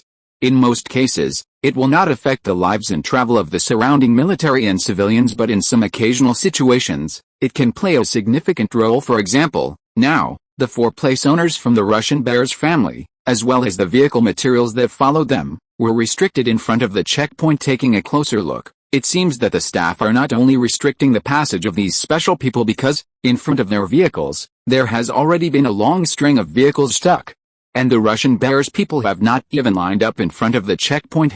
Looking at Mileva, who was walking back and forth not far away, looking a little anxious, Liang Yue smiled softly with a thought. A space channel appeared beside him. The opposite of the channel was a congested traffic flow. The 4 who have travel places, please come this way. Liang Yue's voice was not loud, but it was very penetrating. Even if the traffic on the road was like a tide at this time, and the sound of horns and impatient scolding of the crowd were connected into one piece, it did not affect the spread of the voice. Therefore, only a few seconds later, the 4 middle-aged and elderly people from the Russian Bear quickly got out of the car and ran towards the space channel. Did you bring any luggage? Looking at the figures of the 4 people, Liang Yue opened his mouth to remind them. Oh, right. There are some gold we transported in those 2 container cars, as much as 35 tons. Hearing his words, one of the old men with a beard and a bit of baldness reacted at this time, and pointed back at the 2 special transport vehicles in the traffic. Panting a little excitedly, Liang Yue nodded when he heard the words, and then reached out in the direction he pointed, and the container on the car ignored gravity and floated up completely. After a few breaths, he crossed the space channel with the 4 people. Chapter 822 Return to Xander. With all relevant personnel present, the spacecraft initiated its departure as scheduled. This time, Liang Yue deployed a medium-small spacecraft, approximately 100 meters in length, which still adhered to the geometric, interspersed aesthetic of the AI Xiao in its design. At first glance, the ship appeared to be constructed from building blocks, its overall shape resembling a streamlined dolphin. However, after tens of thousands of years of evolution and research within the base world, the spacecraft manufactured by Xiao, while seemingly similar in style to its predecessors, had undergone profound transformations in its internal functions, making it vastly different from before. At the very least, computers were almost universally owned, and thanks to the signal tower that Liang Yue erected here years ago, the station had long been integrated with Earth's network, almost considered a part of Earth. Fortunately, the Joint Committee composed of several powerful Earth nations knew its limits while continuously transporting large quantities of supplies and consumer goods to the station. It did not infringe upon the interests of the Asgardians on substantive issues, always adhering to its duties and maintaining a harmonious relationship between the 2 parties, seemingly planning for the long term. Therefore, the arrival of Liang Yue and his group, as well as the matter of needing the station personnel to help with stamping and guaranteeing, was quickly completed. However, many people in the group were visiting the station for the first time, such as the 3 Guna sisters, and some Middle Kingdom dignitaries who had spent huge sums of money to obtain a place. Unable to restrain themselves, they began taking pictures and souvenirs here, and later, led by Stark, they ran to the station's bar for a couple of drinks. After more than 2 hours, the group, with slightly tipsy expressions, reunited and returned to the spacecraft. Shortly after, the Dolphin departed from the station and, under Liang Yue's control, passed through a spatial passage. The opposite end of this passage connected to a corner of the star system where Xander was located, and not far ahead was their destination, Xander itself, unidentified vessel. You have entered Xander's early warning airspace. What is your purpose here? As the Dolphin continued to navigate forward for a short time, a public signal suddenly came in, clearly a voice broadcast similar to an AI customer service representative. However, compared to the emotionless, stiff tone of those on Earth, this one was naturally much more expressive. During the previous voyage, Liang Yue had already distributed translation earpieces and personal computer wristbands made by the AI Xiao to everyone on the ship wearing the earpiece, as long as they didn't venture into some remote, unfamiliar outer galactic star systems. They could basically achieve universal translation. The computer wristband was similar to the earpiece, both being basic equipment for interstellar travel. Without it, not to say it would be impossible to move, but it would certainly be very inconvenient. However, the configuration and functions of the computer wristbands that Liang Yue distributed to everyone were naturally far inferior to Xiao Yu's avatar. We are from Earth, here for tourism, vacation, and shopping. Also, I personally own a shop on Xander, and the products I sell are quite unique, requiring regular restocking. Liang Yue was currently sitting in the captain's seat of the spacecraft, holding a cup of tea in one hand, while responding to the AI wave on the large screen in front of him. Compared to his composure, the group of people who were visiting for the first time seemed a little nervous, each staring straight ahead. A moment later, not long after he finished speaking, a video communication came through. On the other side of the video was a chubby man with yellow skin and wearing a blue standard leather uniform, but with Western features. Welcome to Xander. Oh, you are Liang Yue, right? From Earth. You have a magic shop on Xander. Oh. That shop belongs to you, mate. Yes, what's wrong? Liang Yue asked, a little puzzled, looking at the surprised expression on the other person's face. One of the things your shop used to sell, according to your Earth terms, should be a plant-infused beverage called tea, which has recently become very popular. It is said that in addition to the normal beverage ingredients, it seems to contain a special energy that can greatly improve human function, nourish the body, regulate, and even increase mental power. Oh, you're talking about those spirit teas. When I last came to Xander to restock, I did put a batch in the shop. Looks like the effect is pretty good. It's more than that, mate. A while ago, a diplomatic delegation from Sovereign visited Xander and happened to buy a can of that tea from your magic shop. After trying it, they felt the effect was excellent. After that, all the tea in your shop was basically taken by them. The people in charge of reception on Xander knew a little too late. They only managed to buy a few cans. After testing, the effectiveness of this tea is indeed outstanding. Many wealthy people want to try it, so someone should be contacting you to discuss cooperation later. Also, the representative from Sovereign is still waiting on Xander, probably to make a deal with you for this tea. They are very generous. That's certainly good news for me. As he spoke, Liang Yue flipped his sleeve, and a small can of spirit tea suddenly appeared in his palm. With a light toss, the wooden can spun into the air. When it landed again, it had already appeared next to the person on the other side of the video. This can is for you. Oh, thank you. After the chat, the next step naturally entered the customs clearance process, but that was not a problem. With the official stamp of the Asgardians as a guarantee, and with Liang Yue, someone with property and qualifications on Xander, personally leading the way, bringing a few dozen people over for tourism was nothing, and their credibility was naturally guaranteed. Moreover, Xander was originally a paradise for tourism and shopping, and many aliens came by reputation every day, so the formal customs clearance process only took 5 minutes to pass everyone on the spacecraft, except for Liang Yue, Stark, and Meng Xianwei, who had been to Xander before. Was issued an electronic ID card and entered into their respective computer wristbands. A few minutes later, the spacecraft landed smoothly on the surface of Xander. Because he was bringing people for tourism, Liang Yue had Xiao Wu buy an apartment building in advance. The building was decent, located in the suburbs on the edge of the city, about the level of her low-income housing. But the interior had been renovated in advance and equipped with complete equipment and products. But don't look down on this small, broken building. Based on the currency value of the Xander dollar, it actually cost him tens of millions to acquire. Then, every year, he had to face a considerable amount of property tax. There was no other way. The more developed the civilization, the more demanding and meticulous it was in the application and planning of local resources. Land was not scarce on this planet, but the problem was that there were not many resources administratively designated as building land. As one of the top-ranked developed civilizations in the universe, the planning of every piece of land resource on Xander was very demanding and stingy, and occasionally carving out a piece would quickly attract fierce competition from many companies. It can be said that Liang Yue had invested heavily in planning this tourism activity. Fortunately, he himself didn't care too much about these things. If you are listening to this novel on a channel other than Fanfic World, it means it was downloaded and re-uploaded without effort. We warmly invite you to visit our channel, Fanfic World. There you will find the original version of this story and many other novels of various genres. We look forward to seeing you dive into a world of incredible novels. Chapter 823, Golden Small Broken Building. For this trip to Xander, I will allocate each of you 100,000 star credits. Don't think it's too little. In terms of purchasing power, 100,000 is quite a bit. Besides, you can't exchange Earth currency for anything here. Also, each person gets a virtual connection device. This device is used to connect to the virtual world. After wearing it, you can enter a state of deep sleep and upload your consciousness into the virtual world. While sleeping, you can continue to enjoy life, or engage in learning and scientific research activities. Don't worry about the safety of this device. Xander's virtual world has been running stably for thousands of years. The technology is quite mature. Before coming here, I had already replicated this technology relatively perfectly and made some updates and iterations. I expect it won't be long before we can realize the operation of the virtual world on Earth. You can experience it in Xander first. In addition to the 100,000 star credits, this small building will also provide you with sufficient food and accommodation resources.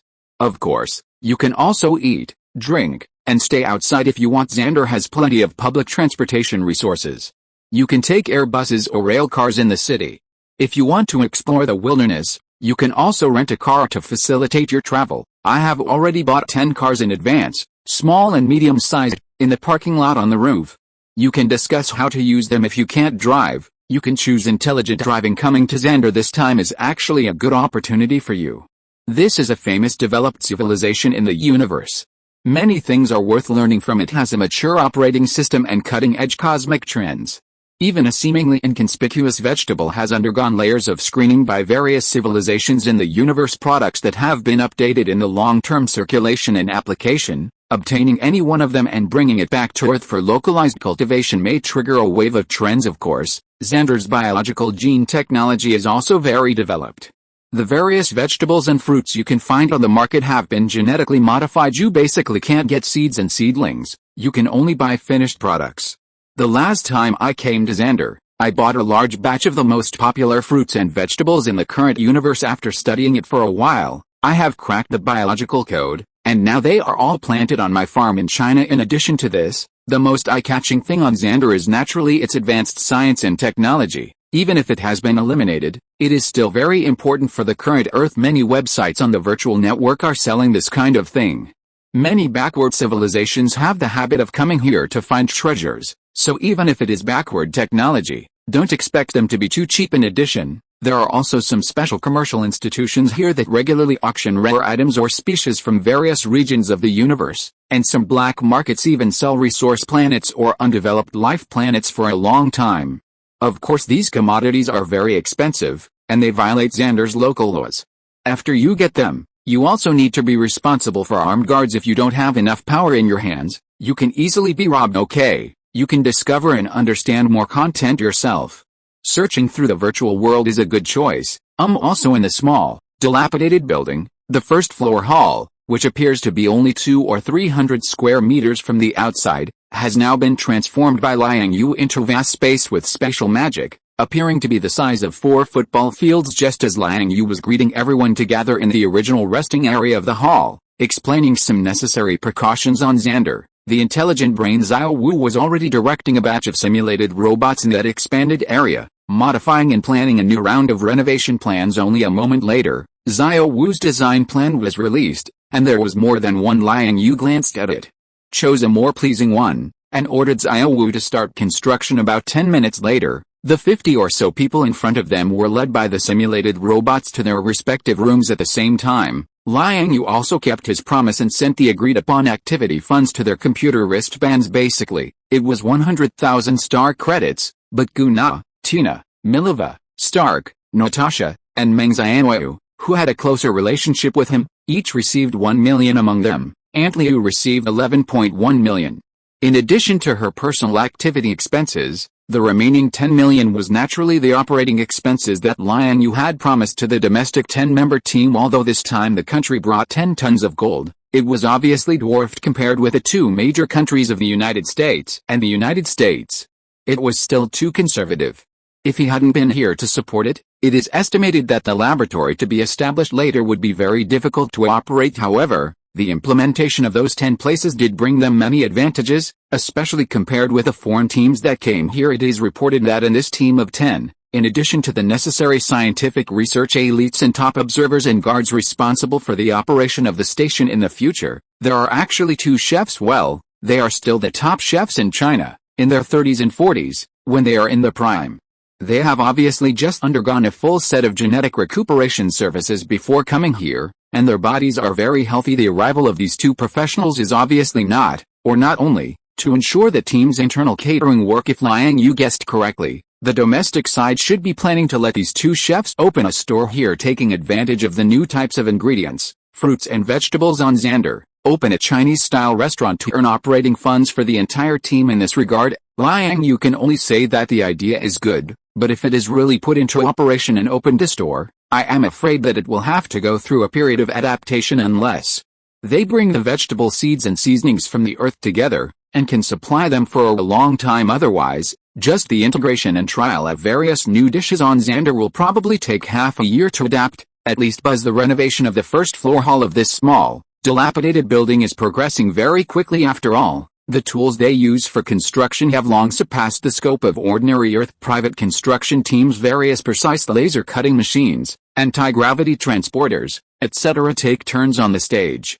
And Liang Yue is also helping. I saw that the original gray, thick and abnormal metal wall suddenly turned into a large area of hollow after being cut. The original metal wall was directly thrown into the stronghold world by Liang Yue, and replaced by a translucent light golden metal wall produced by Xiao Wu's laboratory, which was half a meter thick. After digging out the original wall, the intelligent brain Xiao Wu then cut out a transparent metal wall of the same specifications from the laboratory, and a simulated robot-controlled and anti-gravity transporter to stuff it into the previous hollow position. Then, the robots next to it used a special process of high heat rays to perform precise welding in the gaps of the wall, completely integrating this light gold and transparent metal with the metal wall of the people. After it was finished, they did not forget to engrave beautiful patterns inside the original slightly monotonous transparent metal wall. It only took about 10 minutes before and after, and the four walls of the first floor of the small, dilapidated building were completely renewed, and the original hall suddenly had a sense of transparency. After it was finished, behind the transparent metal wall, a piece of open space was dug out under the planning of the intelligent brain Xiao Wu, filled with soil, and then planted with various beautiful landscape plants according to Xiao Wu's final plan. The entire first floor hall, and even the interior of the small, dilapidated building, the entire central section will be connected as a whole, and a towering tree will be implanted directly to the top of the building, creating a landscape of rain falling from the patio, where the sun and moon shine together. Of course, if you want to achieve this effect, the choice of tree species is particularly important, but there are all kinds of strange plants in the universe, and the categories are complicated, so it should not be difficult to find. The creation of the hollow section will definitely affect the original residential area of the small building, so in the follow-up, Liang Yue will also renovate the staircase space above the second floor, using special magic to expand it to the same area as the first floor hall. It's just that people have just moved into the rooms upstairs, and it's not very convenient to use means. Chapter 824. Each with his own agenda. Time flew by, and it was evening before they knew it. At Liang Yue's invitation, the people from each room came to the top floor of the dilapidated building, admiring the unfamiliar starry sky while eating grilled meat and various fresh, peculiar vegetables. Today, most of them didn't go out after tidying up their luggage and settling in, except for Da Mao's family and 5 or 6 people from China who took a stroll around the building. Then Liang Yue, along with Gu Na, Tina, Miral, Aunt Liu, and Meng Xianwei, went to the magic shop again to restock, and also took a slight stroll through the night market. Most of the others chose to spend their time in their respective rooms. Well, it's not that they didn't want to go out and explore.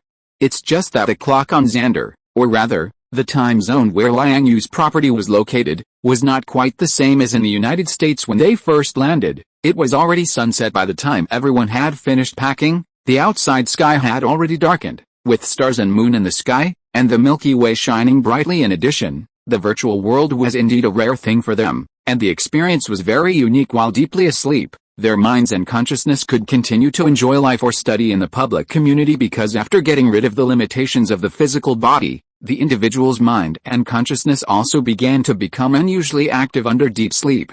A person's sensory time in the virtual world is much faster, achieving the effect of unequal time flow in a disguised form. With Xander's technology, the sensory time flow of people in the virtual world can reach a ratio of 10 to 1 compared to reality in the extreme state. However, due to the differences in individual qualities between various races in the universe, the civilian daily version of the virtual world will probably be deliberately maintained at a flow rate ratio of 5 to 1. In short, these novel experiences made them linger and forget the time without realizing it. If Liang Yue hadn't called them upstairs for dinner, these people would probably have slept until the next day.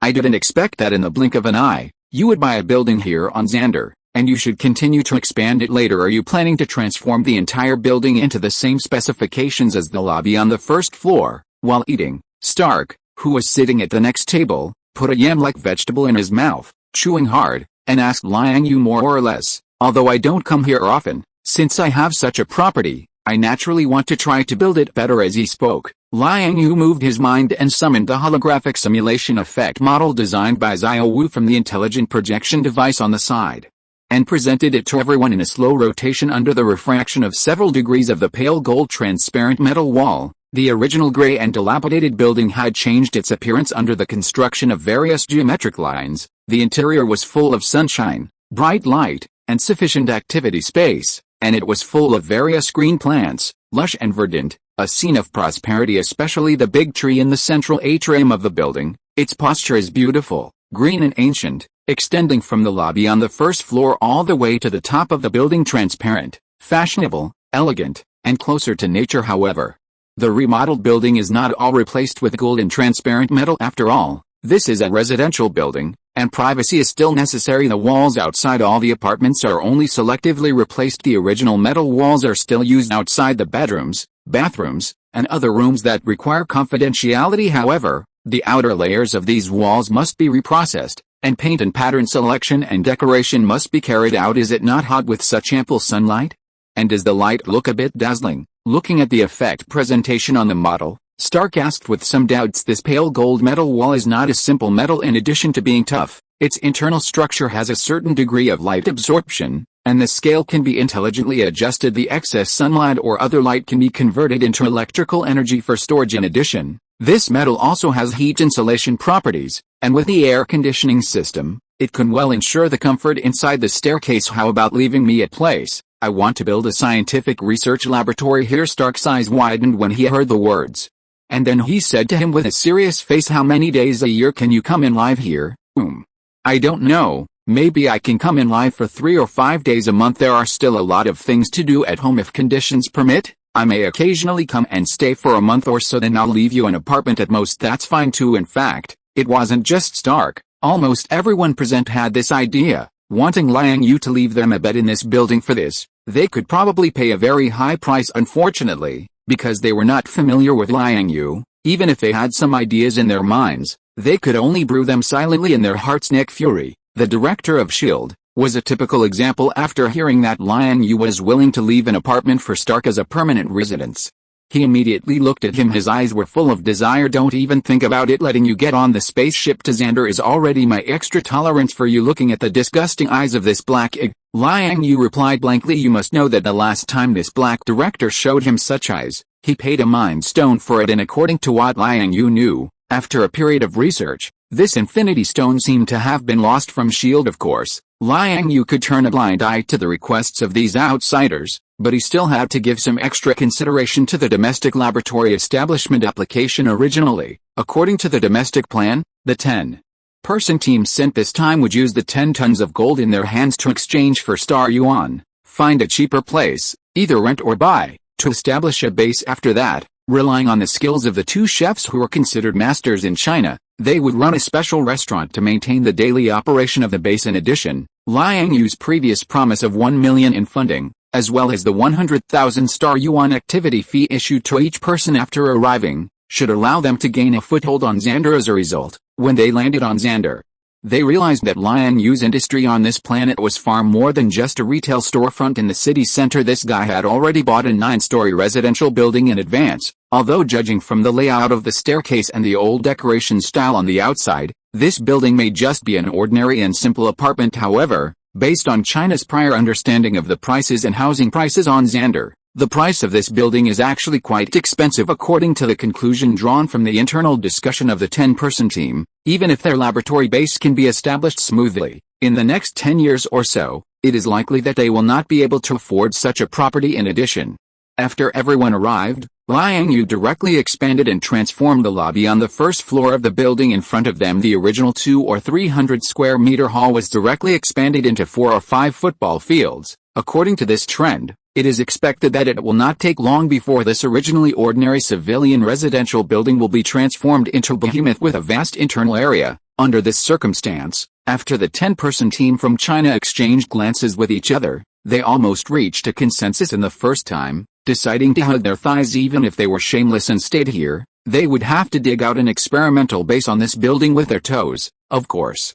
Hard digging is definitely not a wise move, so they quickly found Aunt Liu previously. When someone and a few others went out to the magic shop to restock, Aunt Liu had already conveyed the request of the 10-person team to Liang Yue. He didn't have any objections to this after all. Even if the building is renovated, Liang Yue will not be stationed here permanently. It's not a bad thing to have a few people help take care of it when it's empty. So, Aunt Liu and the application of the 10-person team from China were successfully approved, but there were far more people who had this idea. The United States, Great Britain, and Mao Shuang also sent him applications one after another. The former two were flying the flags of Betty and Elizabeth, and their words were self-proclaimed as family members, while Mao Shuang found morale to personally intercede. Chapter 825 Burning Crystal Grass. Soon, 3 days had passed just as the Xandarian interstellar customs officers had said. Xandarians and people from Sovereign came to him to talk business. The purpose, of course, was the spirit tea in Liang Yue's hands. The negotiation process went smoothly. After all, this was a seller market. The reason why spirit tea is so precious is not only because it is rich in spiritual energy, but also because it is a spirit-grade species, which is fundamentally different from ordinary plants. In addition, if Liang Yue remembered correctly, he didn't seem to have planted any spirit-grade species in the current Marvel, Transformers, and other mixed universes. His spirit tea is called Rain Mist Spirit Tea, and it was originally only a level 3 spirit plant opened from a low-level spirit medicine bag. Later, after years of cultivation in the Stronghold world and more than 2 baptisms of the Torrent of Time, it has now been widely cultivated. During the previous upgrade of the Stronghold world, it was also cultivated by a group of cultivators from Xia country into many different varieties, some of which have even broken through the limits of species and evolved to higher levels. Now it has become a relatively common high-end drink among Liang Yue's family, disciples, and even the cultivators of Great Xia country. In short, although it is an ordinary daily necessities for Liang Yue and others, it does not exist in reality. So he has the final say on what price to sell it for. Aunt Liu helped him negotiate this business, and the final price was also quite touching, 500,000 Xandarian star coins, or sovereign gold coins, per tale. To this, neither the Xandarians nor the sovereign people had any objection, but happily accepted the price. This is not Liang Yue and Aunt Liu quoting prices randomly, but they, plus the Chinese 10, the American 8, the British 4, the Mao Shuang 4, and other combinations behind them, gave a reasonable price after careful research and discussion. In short, Liang Yue's previous unintentional act has given him a stable source of profit in the universe. The cost is almost negligible because after tens of thousands of years of reproduction, Rain Mist Spirit Tea is no longer a novelty in the Stronghold world. The professional robots under the command of the intelligent brain Xiao Wu, or simply hiring a few Xia country master tea makers, can help fry the tea. Moreover, this is a unique business, selling only the finished tea leaves, tea trees and tea seeds. These aliens don't even want to see. To put it another way, even if they obtain some good tea trees from other planets, without the nourishment of spiritual energy, they would not be able to cultivate qualified spirit tea. The result of this negotiation is naturally gratifying and exciting. Liang Yue's side didn't have much reaction, but the many combinations that came to travel were the first to get excited, as if they had just won a battle. And some kind of emotion was unconsciously brewing in their hearts. There is a sense of ambition and high morale, but then, what followed was an unspeakable sense of loss. After all, this is helping Liang Yue make money, and they can't get any commission themselves, and this is a unique business, and it can't be expanded for planting. It is said that this is a native plant discovered on a primitive planet, living in swamps, hot deep valley forests, and various places with sufficient density of marsh gas and natural gas resources. In addition to the necessary sunlight, it does not require much water during the growth process. After it matures, it can absorb combustible gas from the air and collect it in the body. Finally, it will condense in the form of fruit on the branches. A fruit the size of a lily petal can burn continuously for 5 hours, releasing a lot of heat in the process, but it is clean, environmentally friendly. In addition to a small amount of carbon dioxide and water vapor, there is almost no residue. Incredible, this is actually a native plant born in nature. After being discovered, it quickly became a popular commodity among planets and civilizations with less developed technologies. Later, after genetic adjustment by scientists on Xandar at this time, it can grow under any natural conditions, including deserts. Now, It is almost a must-have item for low-level civilizations to come to Xander to shop. It's called burning crystal grass. A very apt name. It can be called the gospel of low-level civilizations in the universe. What do you think? I think it's okay. Another good fuel substitute in the civilian field, at least more reliable than fossil fuels such as coal and oil, and it will be in the future for a long time an indispensable new energy product on Earth. Congratulations, Mr. Aziz. You have chosen a very good economic crop for your people and country. You will always be a friend of our country, Mr. Liang Yue. So it's decided. Goodbye, Mr. Aziz. Under the azure sky, the blue waves are rolling, the breeze is warm, and the clear waves are washing the shore again and again in the shade of a green plant. Although unknown, it is exceptionally beautiful. On the white beach, Liang Yue was wearing sunglasses, wearing big shorts, and lying lazily on the chair, while Mirava was draped in a thin blanket and snuggled beside him, hugging his arm. A big long leg was placed on his waist. Smiling and dozing not far away, Guna and Tino were playing in the sea. From time to time there were exclamations and laughter different from the heavy thoughts and complicated schedules of the others in the small broken building. The utilitarianism in their minds has made them immersed in the exploration and searching for new technologies, and new scientific research systems on Xander all day long. Liang Yue came here this time for tourism and relaxation. At the moment, he is taking the three women around him to a resort on Xander, feeling the sunshine, sea breeze, beach, food, and different customs. But even so, a group of old Earth fellows in the small building don't seem to want to let him go, and from time to time they will use their computer watches to contact him. Here the one who just finished talking to Liang Yue was a prince from a Middle Eastern tyrant country. After spending a huge price, he finally acquired a spot from a certain philanthropist, and the reason why he squeezed into this alien journey with all his heart is naturally to be able to take back double the reward. The thing mentioned in the previous call, called burning crystal grass, is indeed very good, and can be regarded as a relatively clean civilian energy in the universe. However, that's all the applicable range of the combustible crystals it produces is only suitable for civilian use, and is biased towards daily use, moreover, limited by growth conditions. It can only be planted in swamps or biogas pools, next to natural gas outlets, which is relatively limited. Several times before, when coming to Xander, Liang Yue had already discovered such a plant, but the reason why he didn't take it seriously was because the intelligent brain Xiao Wu already had better and alternative technology that is a kind of catalyst. After being put into flammable gas-intensive areas such as natural gas fields, it can make natural gas undergo solid crystallization, and the effect can be seen within an hour or two, compared with this plant that takes several months to grow. Both are crystals of natural gas and combustible gas. The production efficiency between the two is absolutely different. However, Liang Yue did not intend to do this business after all. For him, he already has enough money, and from the perspective of clean energy, the market for nuclear fusion power is the future. End of this chapter. Thank you so much for reading until the end. Don't forget to give it a like. Looking for more exclusive content and immediate access? Subscribe to our Patreon. Remember, every like, subscription or donation encourages us to continue. Thank you all. See you in the next video.